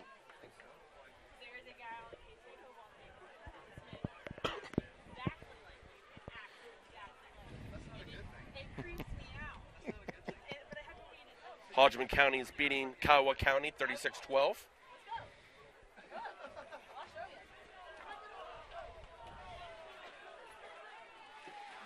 Peabody's up on Gossel 48-8. Peabody last year, if you remember right, beat Madison in district play. That was a very good team. Some people thought that was an upset, but I really don't think we did. It was an upset, but Peabody Burns is a very good program. Right now. Yeah, Madison had a lot of guys out. Yeah. It was pretty much amazing, and it's that they did as well as they did last year. Here we go. This is Domi. Bieberly picks it up about the 10-yard line. Cups up, brought down past the 20-yard line, brought up to about the 22. Got down by Riedel and Weber.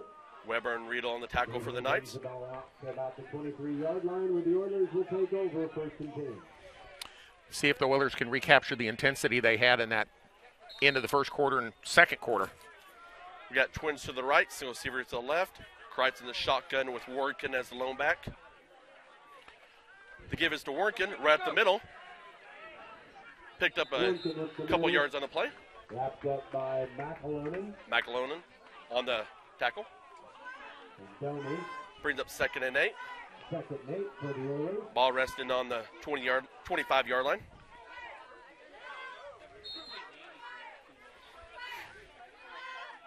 We got twins to the left, single receiver to the right. Kreitz in the shotgun with Warnken as the lone back. Quick throw to Enum, falls incomplete. Started running before he caught it. Is incomplete. We'll bring up 3rd down. Brings up 3rd down and 7. We'll make it 3rd down and 8. like I said, the Oilers need to get the intensity ratcheted back up and execute.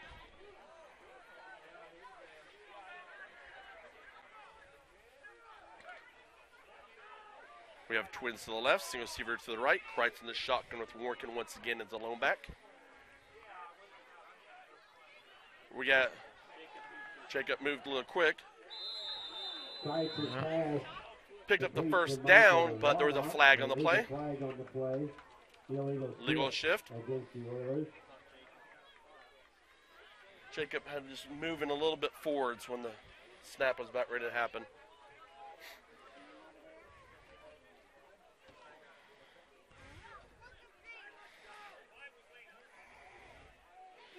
Concentration and just got to get back in the flow of the game.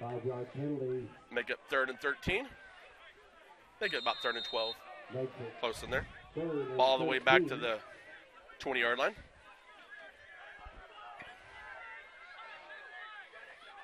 .11 minutes and counting in the 3rd quarter. Oilers come out. Twins to the left. Single receiver to the right. Kreitz in the shotgun with Warrington in the backfield. Kreitz goes back to throw. Rolling. Intended for Enum. Falls incomplete. Coverage was by number 30, Joe Dortland. That brings up 4th down. Oilers are going to have to punt.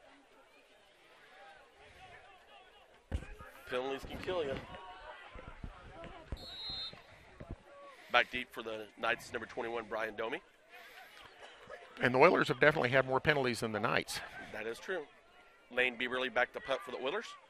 Domi back to receive Bieberly's punt. Nice snap. Bieberly keeps it. Fake. Doesn't look like he's going to get it, though. That was quite the long go, but. That was a gutsy call by Coach Steiner. Yep. Hawkins-Smith got the tackle. I was kind of thinking to myself, you know, if you really were confident in that play, you'd go for it, but it didn't work out, so they gave the Knights, set them up in good field position here. Knights have it 1st and 10. Ball resting about the 27-yard line. I formation. Dinkle in the center. The give is to Domi. He picks up a couple yards on the play, maybe 2 or 3.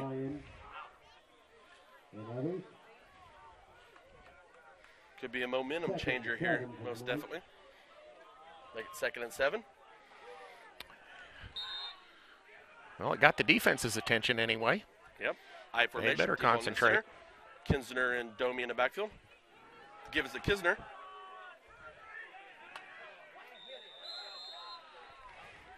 Make it 3rd down. About 3rd down and about 3 on the play. Bieberly on the tackle. 3rd and 3 for the Knights.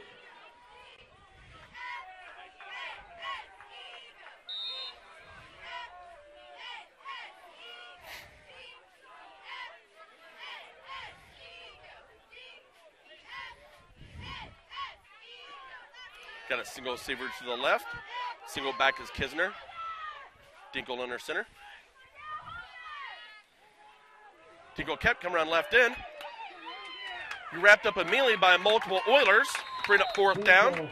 On the carry, brought down by almost the whole team of the Oilers.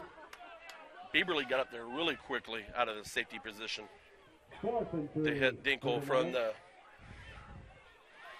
right the line of scrimmage.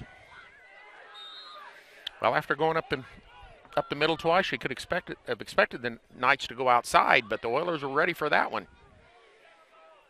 So it's 4th and 3, maybe a long 2. Big play here. I formation. Dinkle in the center. Kisner and Dortland in the backfield. Maybe a timeout, Knights. Timeout called by the Knights.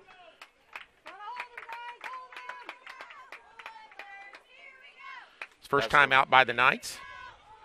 8:48 to go in the 3rd quarter. 26-12 Oilers.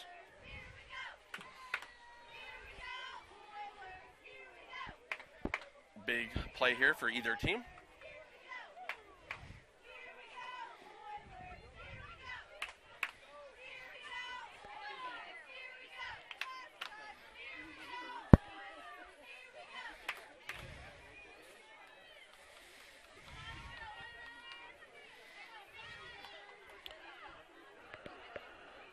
Victoria could do a number of things here. Just try to They've see had- if Kisner can pick it up there. They've the had good middle, success or up the an middle. option play here. They've run one option play. And they've run a couple. Did they run a couple in the first half? Or they may have ran the option play, but Dinkle kept Yeah, it. went ahead and kept it, yes. I would agree with that.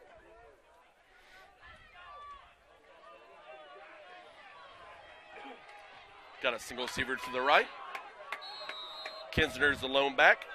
Dinkle under center. The give is to Kisner. He looks like he picked up enough for the first down. Kisner up the middle.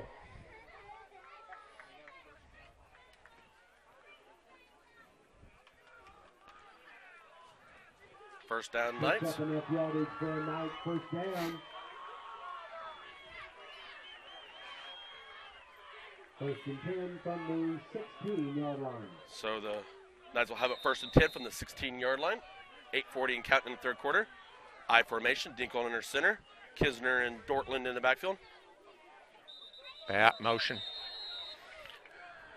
Flag on the play. Let's see what they call here. It was procedure on the Knights, I believe. Well, the see one's calling off illegal encroachment. The other one they're talking, saying maybe somebody moved. Encroachment against the Oilers. Said the Oilers jump first. Oilers is the call.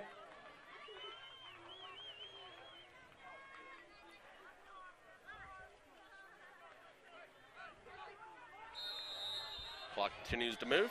Moves Again, the ball up penalties to are- the 12-yard line now. Penalties are hurting the Oilers here. They got to overcome them. Got a single receiver to the left. Single back. Dinkle under center. Option look. Dinkle in for the touchdown. 12-yard touchdown run.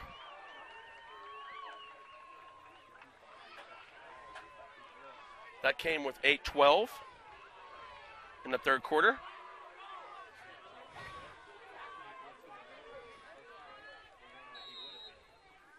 Score is currently 26-18 Oilers, 2-point conversion pending. Going for that fourth down. Backfired on the Oilers there. I formation, Dinkle in their center. Kisner and Dortland in the backfield.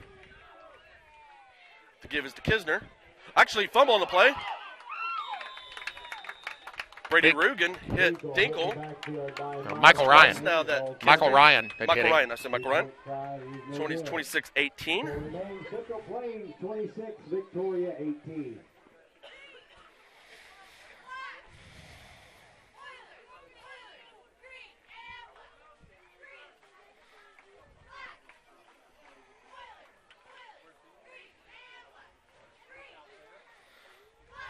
So the Knights strike first in the second half. That's how the game started. They struck first. Yep. It was a lot quicker.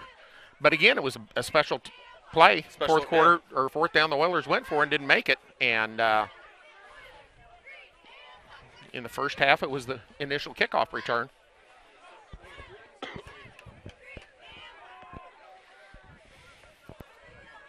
Kicking off for the Knights will be number 21, Brian Dome. Back deep for the Oilers, number 3, Lane Bieberly.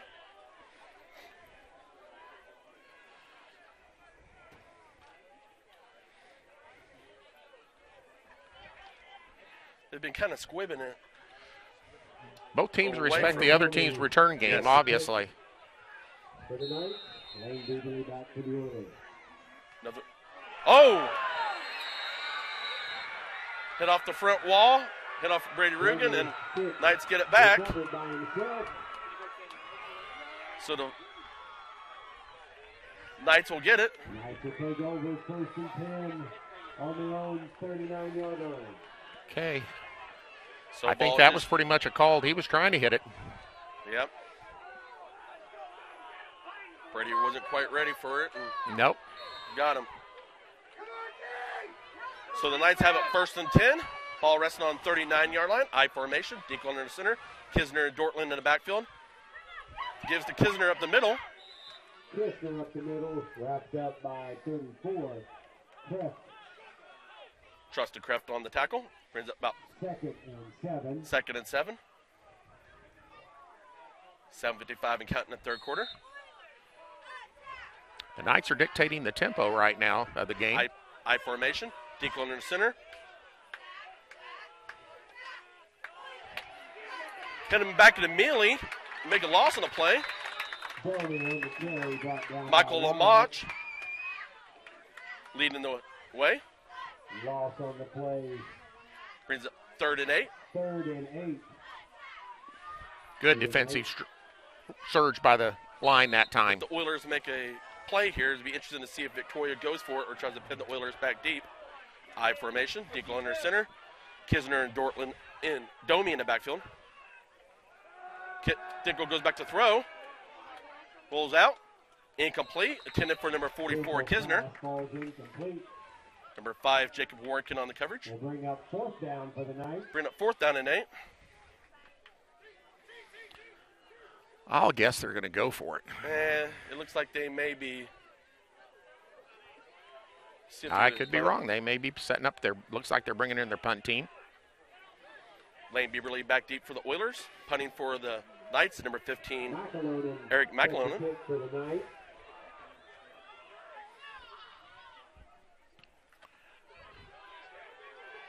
Bieberly kicks it about the 5-yard line.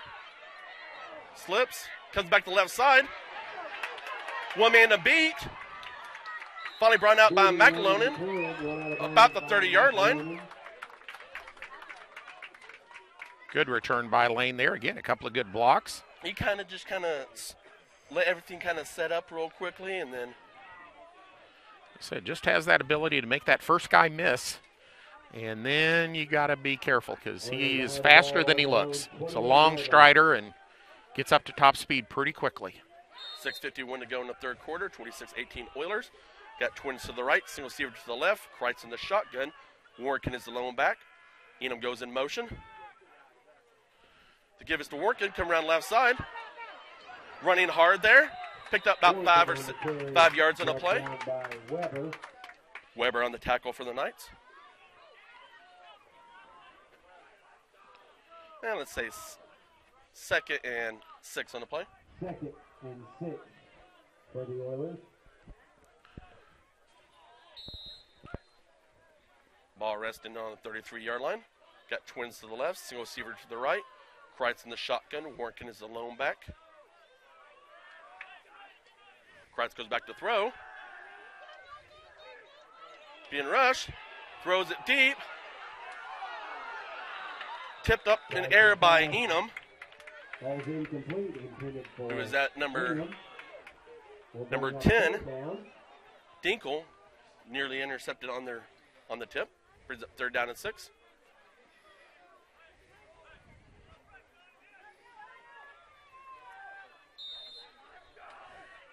All right.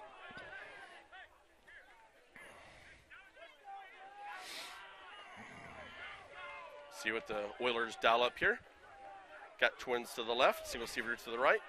Kreitz in a shotgun. Warwick is the lone back. Kreitz goes back to throw. Caught by Lamach for a 1st down. Ball right back there on midfield. Picks up an Oilers 1st down right at midfield. Michael was just making sure he caught the ball and that was to secure the ball. That was a possession throw. He wanted to make sure he had it and didn't try to do anything fancy, and Braden threw it where nobody else was going to get to it. 6:25 and count in the third quarter. Got twins to the left, single receiver to the right. Kreitz in the shotgun with Warwick as the lone back. Kreitz throws to Bieberly. Makes a move. Still on his feet. What a play there by Bieberly. That was quick. Reaction right there. Brian Domi on the tackle for the Knights. So the Oilers have the ball all the way up to the 27-yard line of the Knights. 6:09 and counting. 1st and 10 for the Oilers. And again, Lane made the first guy miss, and then it was off to the races. And the Knights did an excellent job of getting over there to covering. Twins to the left, single receiver to the right. Warwick is the lone back behind Kreitz in the shotgun. Kreitz goes back to throw. Kreitz throws. Oh, intercepted. He's still on the races. Big turn of the events right there. Touchdown. Let's say that was about a 60-yard touchdown interception.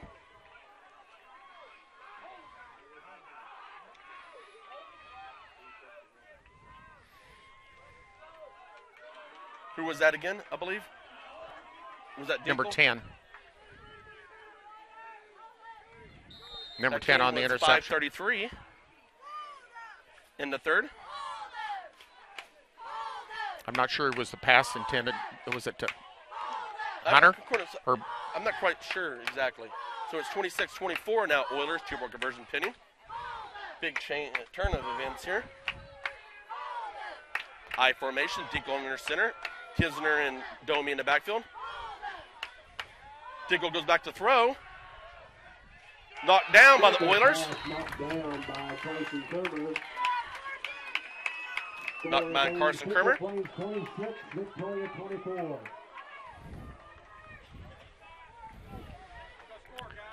okay, the Oilers need to answer here. The Royals won. Royals won 1-0.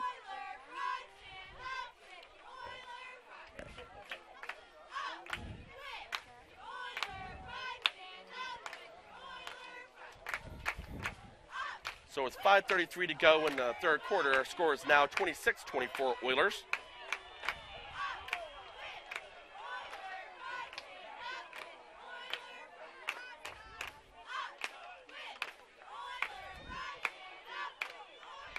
Big swing in the second half here, at least in the scoring department, when the Oilers were driving.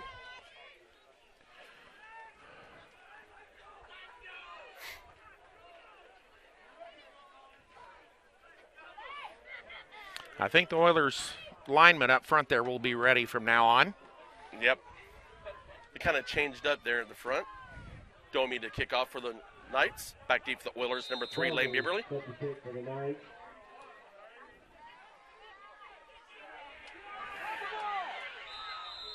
Ball was fallen on by Bastorn on the 21-yard line. The Oilers will take over 1st and 10 with 5:33 to go in the third quarter. That's one of those dangerous situations where sometimes they forget that somebody's got to cover it. Yep, it's a live ball.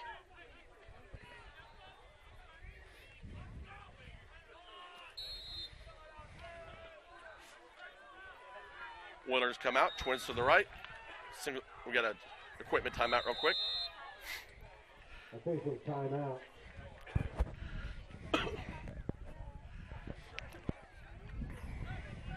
Got twins to the right, single receiver to the left. Kreitz in a shotgun with Warnken as the lone back. Kreitz Keith come around left side. Nice pickup on first down. Got a flag on the play. Knocked down by McElhenney. There is a flag on the play. Penalties are killing the Oilers. Hold is the call. Yeah, I think penalties are turning into the story of the game here for the Oilers. Self-inflicted injuries. So I'll make it first down and let's see here. First and about 17 or so.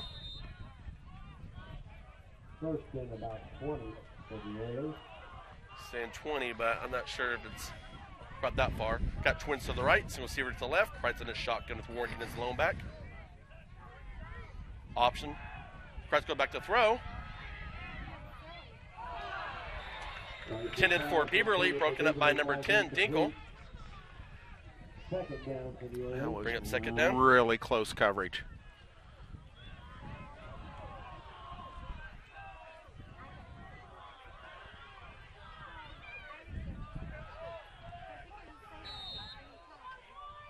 .505 to go in the third quarter, 26-24 Oilers.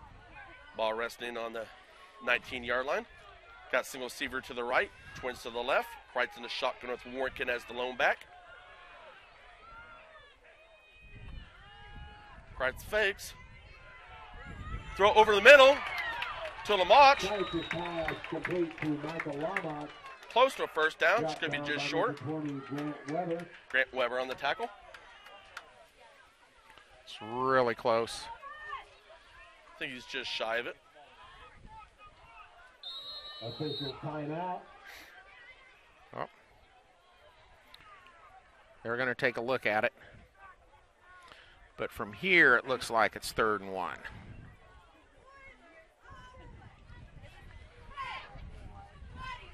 Was a nice play nonetheless. Yep, just short.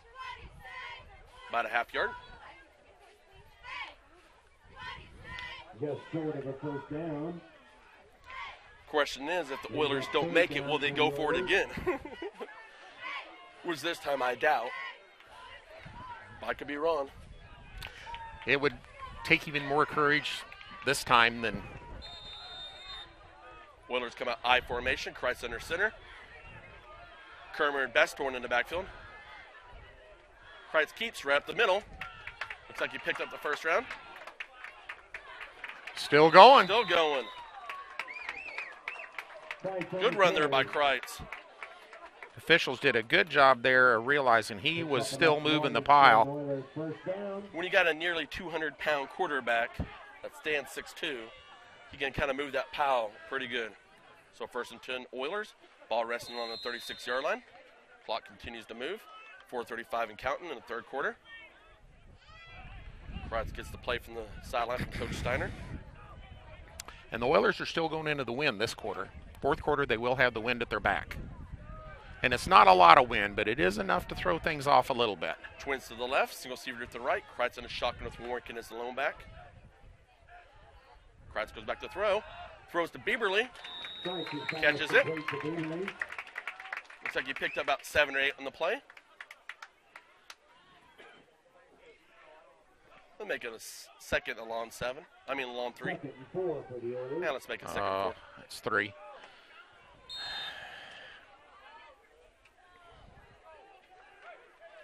Ball past midfield now. Twins to the left. Single receiver to the right. Kreitz in the shotgun. Warrington once again is lone back. Kreitz goes back to throw. Throws to Bieberly. First down. Ball right out there. About the 31-yard line. Picks up an Oiler first down. Taking advantage of the fact that the Knights are having to lay off of Lane Bieberly. You just can't guard him closely because he can make that first guy miss, and then you're in trouble. Yep. As he's done several times already. Yep, 1st and 10 for the Oilers. Twins to the right, single receiver to the left. Kreitz in the shotgun. Warrington in the backfield with him. To give us to Warrington. Running hard. Maybe picked up 1, maybe no gain. Brungard on the tackle.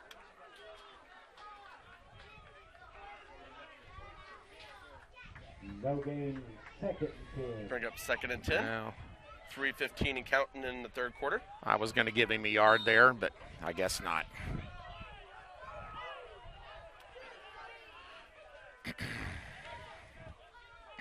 Oilers come out, twins to the right, single receiver to the left. Kreitz in the shotgun. Working behind him. Motion is in him. Give us to Warrington, right up the gut. Running hard. Close to first down, not quite. Bring up 3rd down and short. Fake the jet sweep and hand off to Warrington. Bring up 3rd and 3 for the Oilers. 2:40 and counting. Twins to the right, single receiver to the left. Warrington in the backfield behind Kreitz in the shotgun. Ooh, Kreitz kept it, and they stacked them up. So lost on the play. So Oilers going to make the decision here. I bet you they'll be going for it, but it's going to be a little longer than they wanted. 4th and 5. Good defensive play there by the Knights. Yep. They get 4th and 5. Ball resting on the 26-yard line.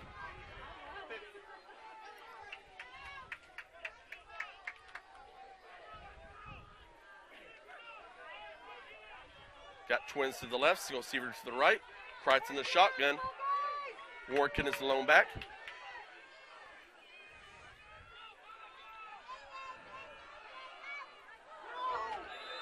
Bounced it low. Not complete. Intended for Lamont. So Knights take over on downs. Michael had the first down if it would have been a little higher. So Again, I think that's where there's just enough wind that's affecting the throws going into it. But that's just another minute 37. got a single receiver to the right. Lone back is Kisner. Dinkle under center. The give is to Kisner. He's hit immediately by Trustin Kraft. Maybe a yard on the play.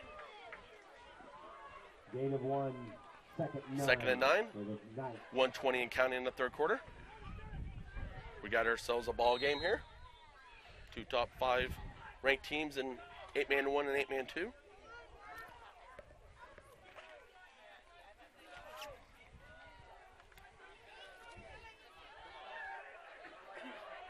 We got twins to the left, single receiver to the right. Pistol formation. Option look. Fumble on play. Oilers recover it. This is Lane Bieberly with the fumble recovery. So Oilers will have it 1st and 10 in Knight territory. That's the second fumble for the Knights, and the Oilers have made them capitalize on the first one. Let's see if they can do it on the second one here. So the 20-yard line of the Knights, the Oilers will take over 1st and 10. 53 seconds to go in the third quarter. Actually, it's on the 21-yard line. It's been a game of swings, of momentum, that's for sure.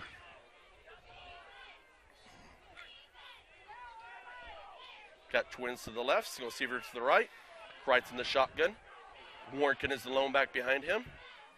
Kreitz goes back to throw.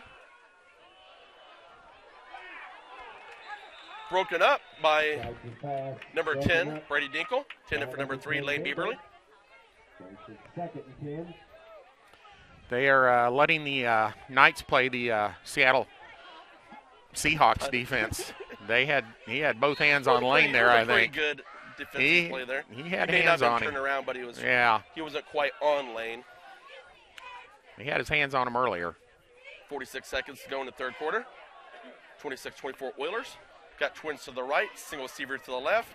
Kreitz in the shotgun. Warnken is the lone back. He gives a Warnken up the middle.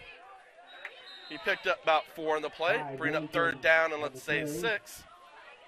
Let's say 3rd down and 7. This is definitely 2-down territory. Yeah. This could very likely be the last play of the quarter. We'll see here. Oilers are definitely trying to keep the Knights honest by coming up the middle every so often, just to keep the linebackers in and try to get single coverage on Lane is what they're looking for. So the ball pretty much is on the right hash here. This will be the last play of the quarter, most likely. Twins to the right, single receiver to the left. Kreitz in a shotgun, Warnken behind him. Kreitz goes back to throw. Oh, intended for Enum. Ball makes it 4th down, starting the 4th quarter. Bring up 4th down, and that's the end of the third quarter. With your scores, Central Plains 26, Victoria 24. And we'll switch ends here. We got a ball. So Heck of a will game. be defending the south goal now, and the Knights will be defending the north goal.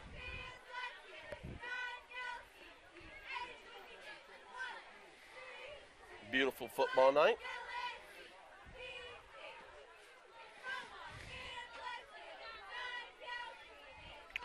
Oiler cheerleaders doing a great job, as always. Led by Miss Becker. Mrs. Potter helped out this year. Earlier, late in the summer and early in the school year when Miss Becker was over in China teaching for about a month. Oilers need a quarter without so many penalties. Yeah, penalties have really been the story for the Oilers. They have given the Knights 2 of the touchdowns just from penalties. Oilers did not score in that quarter. Knights did twice.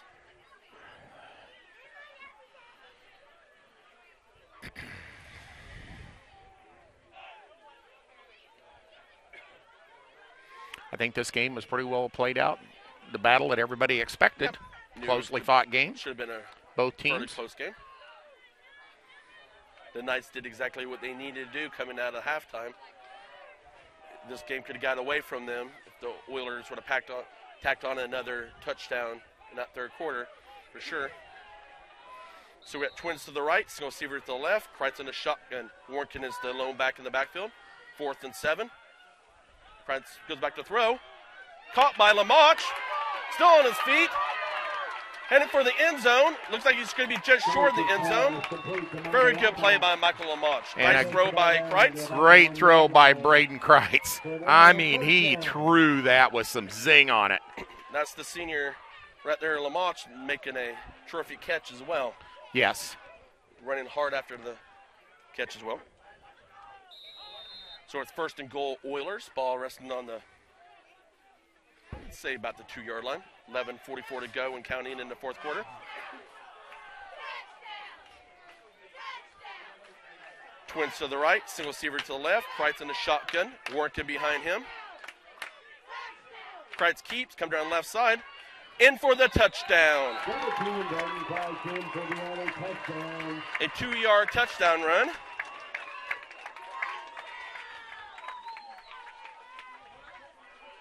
By Kreitz. That's his second run of the night for a touchdown. Came with 11:26 in the fourth quarter. 2-point conversion pending. Currently it's 32-24 Oilers. Again, 2-point conversion right here would put him up 10. 8-8 heading into overtime. Twins to the right. Kreitz goes back to throw. Throws to Lamoch for a 2-point conversion. Nice slant there. So it's 34-24. Another really good zip pass by Braden Kreitz to Michael Lamoch. And like you mentioned earlier in the game, those 2-point conversions could come back to be great for somebody and haunt someone else. Well, so really, it makes it a 2-score game now for Victoria. They're 2 scores behind now, instead of just being able to tie it with 1 score. So yes, it's huge at this point in the game. If I'm looking right, Victoria has yet to make a 2-point conversion in the ball game. I believe they have not. You may be right. I don't think Oilers they did. Had 2. Yep. That's 4 points right there. So 4 plus 6. That's why we got a 10-point cushion for the Oilers right now. I'm not great at math by no means, but I'll back you up on that. Self-explanatory. Yeah.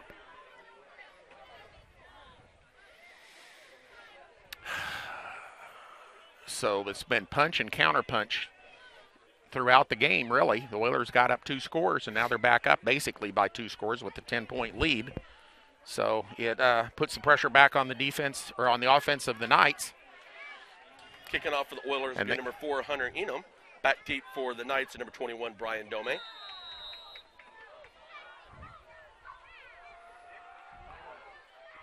Nice kick. Still live. Knights get on top of it. Hunter kicks that ball, but he gets down there quick on coverage. So the Knights will take over 1st and 10 from about the 24-yard line. And that's where the little bit of wet grass kind of slowed it down a little bit, and that ball was live. They had to cover it inbounds. The Oilers could have got that, and that would have been really huge. So 11:26 to go in the fourth quarter, 34-24 Oilers. We got Twins to the right. We got empty backfield, Twins left and right. Dinkle in the shotgun. Dinkle goes back to throw. He throws it away. Or anybody in the area. If there was anybody in the... Oh, my. We'll see. I don't know. Right now they're... He got over the line of scrimmage, but he was inside the box, but they're saying there was somebody in the area. But they'll make it second. I think it was the Oilers sideline that was in the area, really. Pretty much. I'm not sure there was anybody in a white jersey. Nice pressure. It's good pressure by the Oilers. Got Twins to the right, single receiver to the left. Kisner is the lone back behind Dinkle. Option. Reverse. Right here. Nice open field tackle by number 10, Braden Kreitz, and number 13, Michael Lamoch. Got 11:05 and counting in the fourth quarter. Brings up 3rd down and 8. I'll say 7. Under 11 minutes. Coach Potter. Got twins to the right, single receiver to the left. Dinkle on the shotgun. Kisner behind him. Dinkle goes back to throw. Thrown out of bounds, intended for Dome. Nice pressure by Michael Ryan. Lane Bieberly on coverage. They're forcing the Knights to do what they don't want to do, and that's throw the ball every down. They're not a bad throwing team against most opponents. The Oilers have a lot of speed back there in that backside. A lot of speed and a lot of experience, too. Lane Bieberly back to return. McAlonan to punt. Always got to watch for a fake. Nice punt. Bieberly picks it up. Still on his feet. Come around the left side. Looking for some blocks. Finally taken out of bounds. Let's say about the... Oh, he stepped out. About the 36. 36. Still a good return by Lane. Again, even though he misplayed the ball the first time, he keeps his head and is just willing to look up and see the situation, makes the first guy miss and turned what could have been a real negative. And showed his speed going around the left side and got a couple of good blocks. When Lane's got the ball, you keep blocking. Yes. 10:21 left in the fourth quarter. Oilers up by 10. Got twins to the right, single receiver to the left. Kreitz in the shotgun with Warnken behind him. Kreitz goes back to throw. Pumps. Looking for Lamarche. Caught. 5. All the way down to 2-yard line. Nice play. Kreitz with a nice pump fake. Lamarche did a up and out and up and got the defender trailing behind him and caught it. Got all the way down to 2-yard line. So first and goal, Oilers. And with Lane Bieberly, has 2 touchdown passes.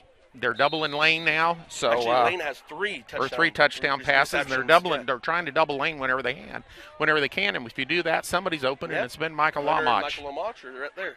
Under 10 minutes left in the ball game. First and goal, Oilers. Ball resting on the 3-yard line. Got twins to the right, single receiver to the left. Warnken behind Kreitz. Kreitz keeps it. Looks like he's getting back to the line of scrimmage.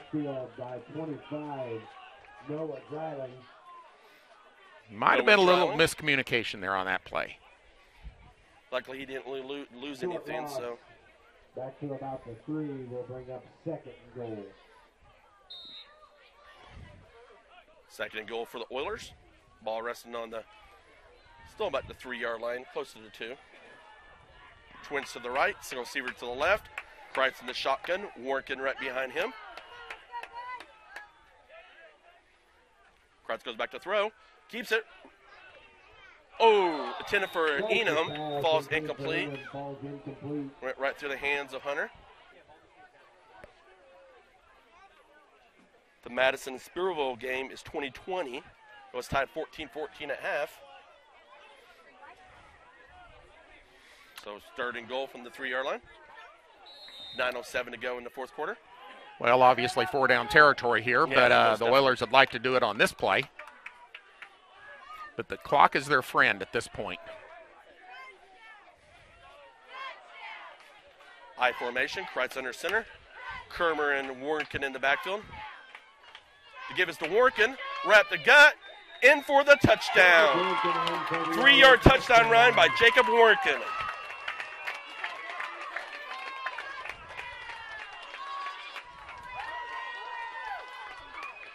Great march by the Oilers there. That came with 9:01 in the fourth quarter. Score currently is 40-24 Oilers, 2-point conversion pending. I formation, Kreitz under center. Kermer and Warnken in the backfield.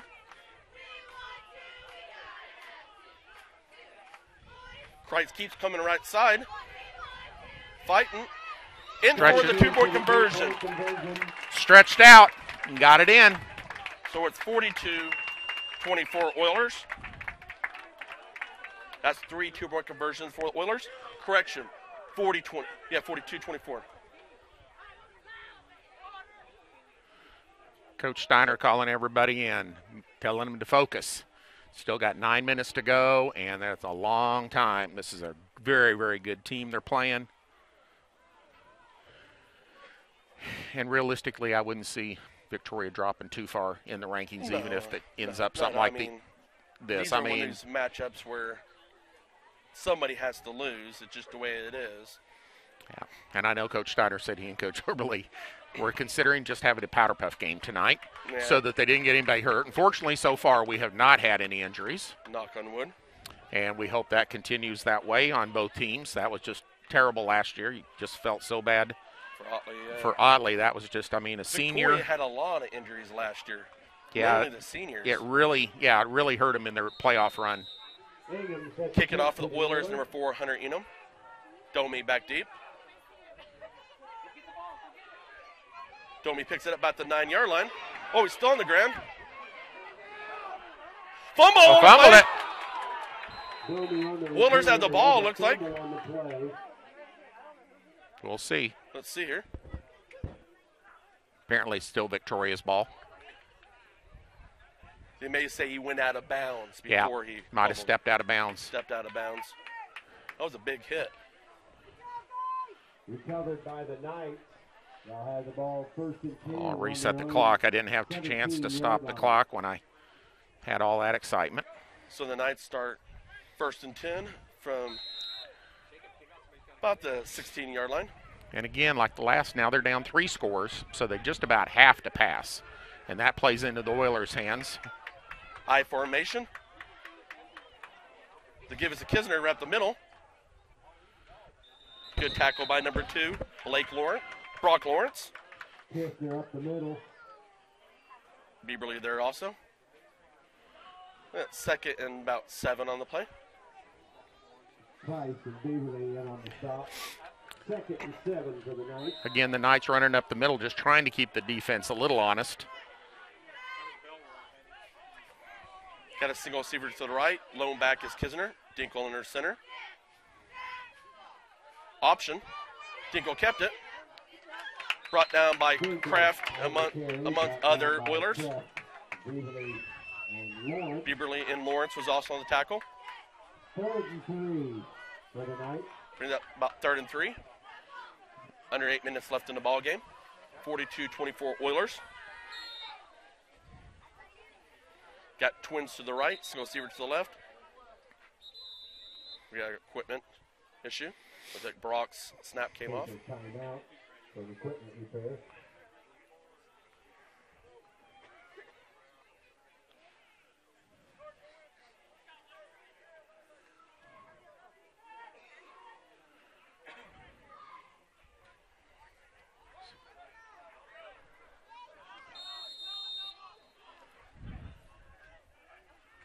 Dinkle rolls out. Look to throw. Broken up by number 12, Besthorn. Intended for number 25. Noah Dryland. Bring up 4th down. Knights are getting back to that point that you might as well go for it at this point. They are running out of time. 7:42. 4th and 3.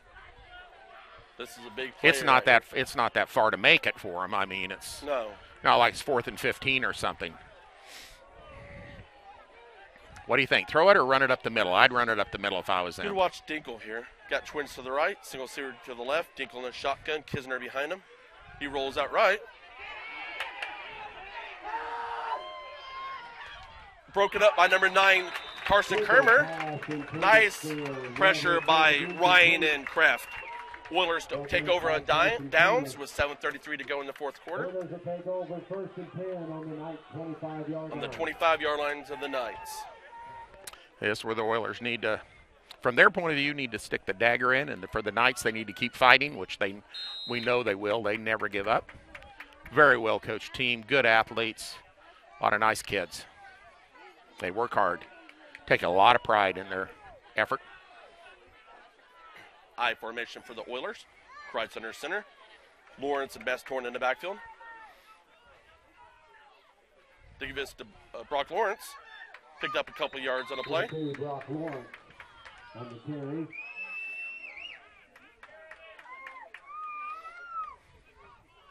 7:20 and counting in the fourth quarter. Domi and McAloman.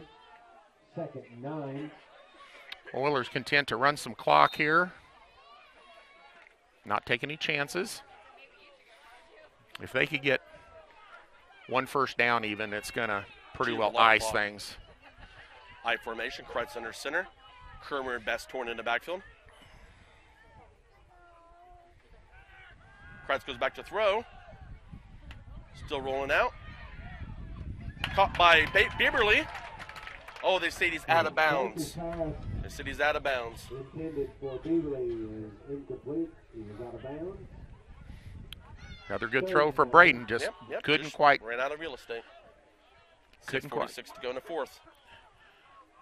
One thing about 8-man football, you just don't have the width of the field to work with quite the same. Yeah.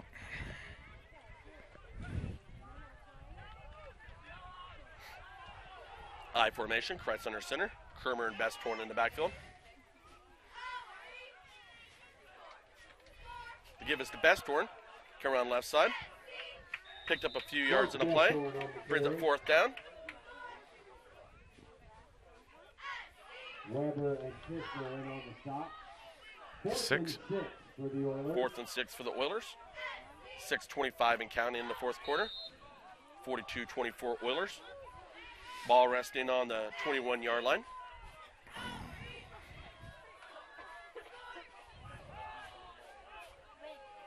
I formation. Kreitz under center. Kermer and Best torn in the backfield. Kreitz goes back to throw. Got a screen. Dropped by Best torn. Kreuz's pass intended for Besthorn falls incomplete. Knights will take over 1st and 10 on the Oilers on their own 21-yard line.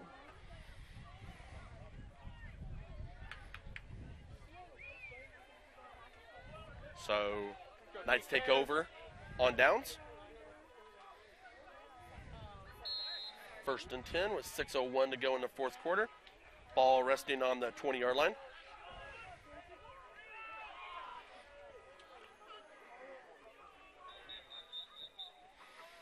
Official. Missed one car on the corner over there with the lights blinking. Somebody's Oh, there we go. alarm went off on their car, so lights were flashing. Didn't want to interfere with any We of got the single players' receiver vision. To left and right. Two backs in the backfield behind Dinkle. Option. Inside option, the handoff. Tackled immediately by number 13, Lamont. Very well defended by the Oilers. Lamont and Kraft in on the stop. Good disciplined football right there. 5:40 and counting in the fourth quarter. Got twins to the right, single receiver to the left. Dinkle in the shotgun.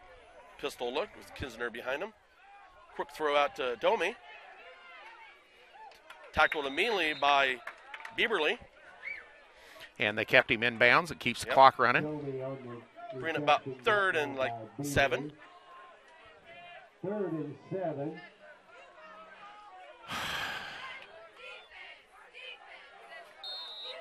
Approaching 5 minutes left in the ball game. Silver Lake beat Holton 18-7. Good game. Yep.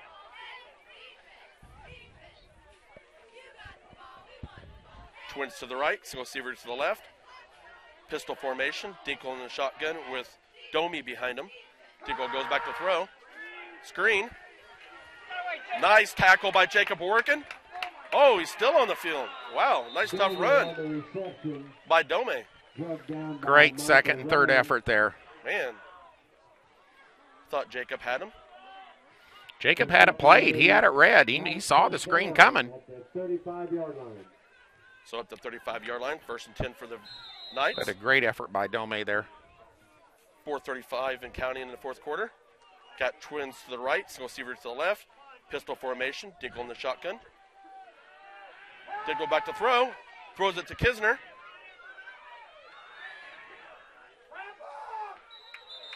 Brought down by a host of Oilers. Kistner on the reception. Brought down by Kermer and Ryan. Kermer and Warnken and Ryan on the tackle. Bring up 2nd and about 2. 2nd and 2 for the Knights. Approaching 4 minutes on the clock. Under 4 minutes. Ball resting on the 37-yard line. Twins to the left. Single receiver to the right. Pistol formation. Dingle goes back to throw. Intercepted by Braden Kreitz. Dingle pass picked off by Braden Kreitz. Nice break there from the safety position by Kreitz. He overthrew it. Either the receiver turned the wrong way or he overthrew it a little bit, and Braden was watching it all the way. Yep. 3:43 to go in the fourth quarter. Watched Oilers it take right over. into his hands.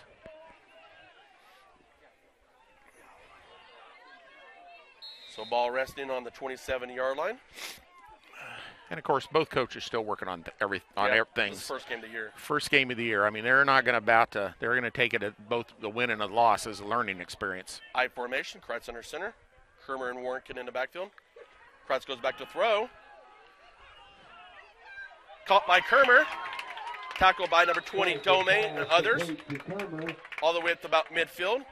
Down by Weber. And that was off a tip off the defender. It Yep. went off their hands. They just about had it. Midfield for an Oiler first down.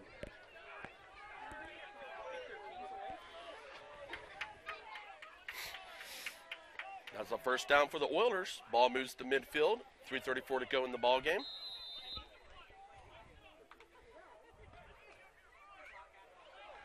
I formation. Kreitz under center. Kermer and Warnken in the backfield. Kreitz is waiting for the back judge to start doing the motion now.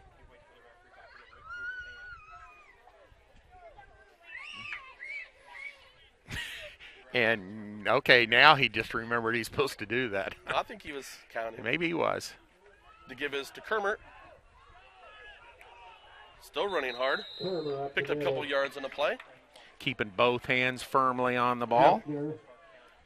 Carson's putting on a lot of muscle last year or two, so he's a pretty tough guy to get down. 2:45 and count in the fourth quarter. 2nd and 8 for the Oilers. Ball resting on the 38-yard line of the Knights. Once again, I formation. Kreitz under center. Kermer and Warnken in the backfield.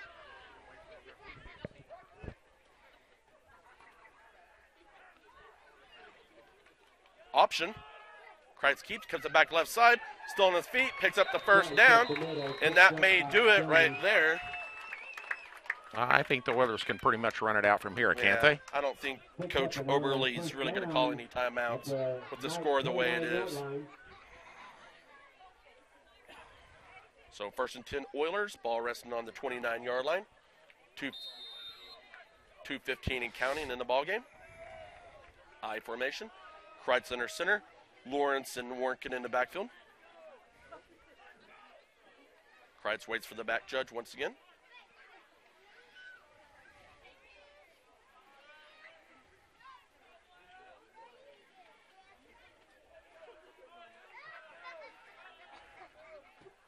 Give his Kreitz keeps coming around the left side, cuts it up, picks up about 4 on the play. Struck down by Kistner. Reminder, next Friday, the Central Plains football team will 1:35 and counting. Next Friday, the Oilers will be hosting Kinsley. 7 o'clock kickoff. If you can't make it to the ball game here in Claflin, we'll be broadcasting the game and also on H&B. Channel 821, I believe. I formation, Kreitz under center. Lawrence and Warnken in the backfield. 1:10 and counting. The give is to Lawrence up the middle, running hard, close to a first down. May just shy of the first down. Brungar on the tackle for the Knights. Last minute of the ball game, 50 seconds. 3rd and 1 for the Oilers. So 3rd and 1, ball resting on the 19-yard line. 40 seconds, I formation. Kreitz under center. Lawrence and Warnken in the backfield. give it to Lawrence once again, and that should wrap up the ball game. Nice tough run by Brock Lawrence. Good quick burst from him there. Yep, Brock ran really hard there. Nice quick burst off the ball. Both Carson and Brock approve if they're run hard like that, they're going to be tough guys to get down there from that fullback position. And of course, Jacob Workin runs really hard.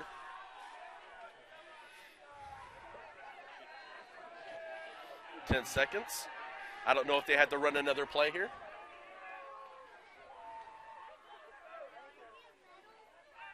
Price takes a knee, and that's the ball game.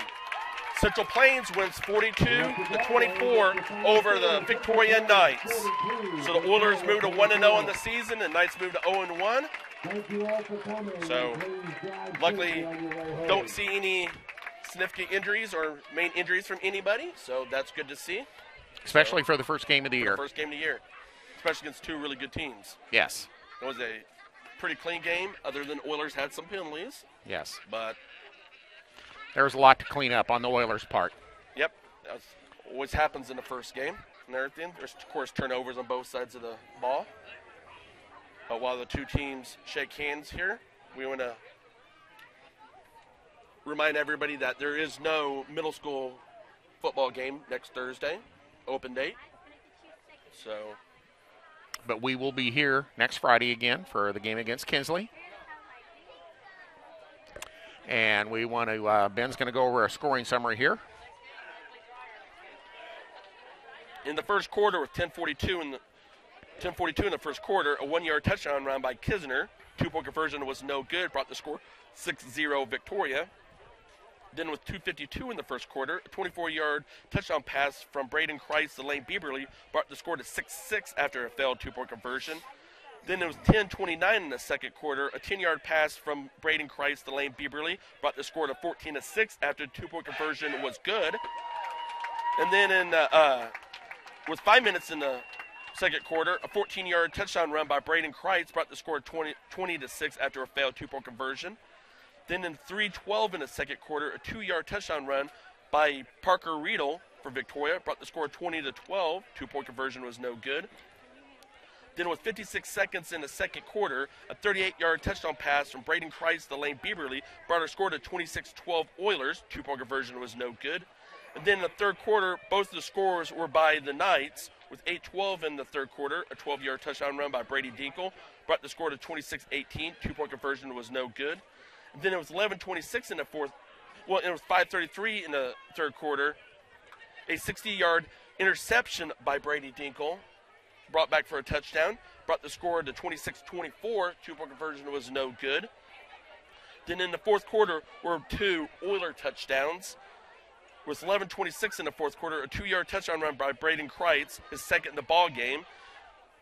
2-point conversion was good, brought the score to 34-24 Oilers. And then with 9:01 left in the fourth quarter, a 3-yard touchdown run by Jacob Warrenkin brought the score 42-24 after a good set 2-point conversion. Oilers converted 3 2-point conversions. The Knights converted 0 2-point conversions in the ball game. That's.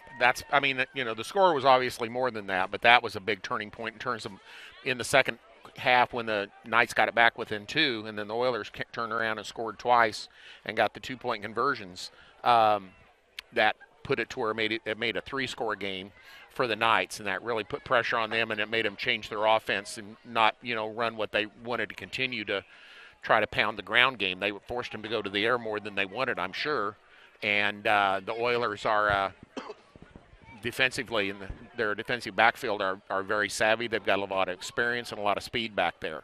So that makes a lot of difference. Much better job of stopping the run as a whole this year, especially limiting Kisner. Yes, last year he ran over 200 yards against them, and a lot of it was just slashing right up the middle. And this year the Oilers, obviously that was a point of emphasis that they were going to not allow that to beat them. Okay, well, anything you got left, Ben? The Royals won, Oilers won. Did you have any other scores? Oh, I got a lot of scores. You got a lot of scores. Give them out here. Well, I'm sure everybody's dying to know scores all around the state of schools they don't even know. I have them for everybody. You and Last Jay time are I great knew at that. In the third quarter, Madison was up on Spearville 20-14. Pretty Prairie was up on Stafford 20-14. Olathe East was up 13-7 on Garden City. Bishop Miege was up 37-14. I've got who they were playing. Early on, Coffeyville was up 6-0 on Pittsburgh. Lawton, Oklahoma beat Salina Central 35-3. That's early in the fourth.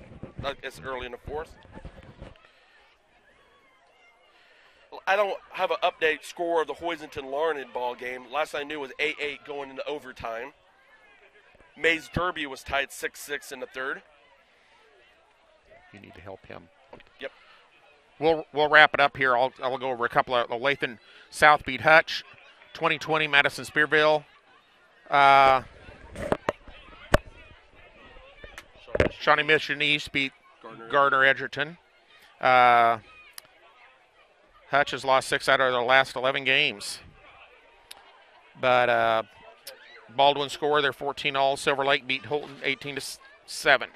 So final 52-28 Osborne over Thunder Ridge, and 41-7 Rossville over Clay Center, and Andale beat Bueller 41-20.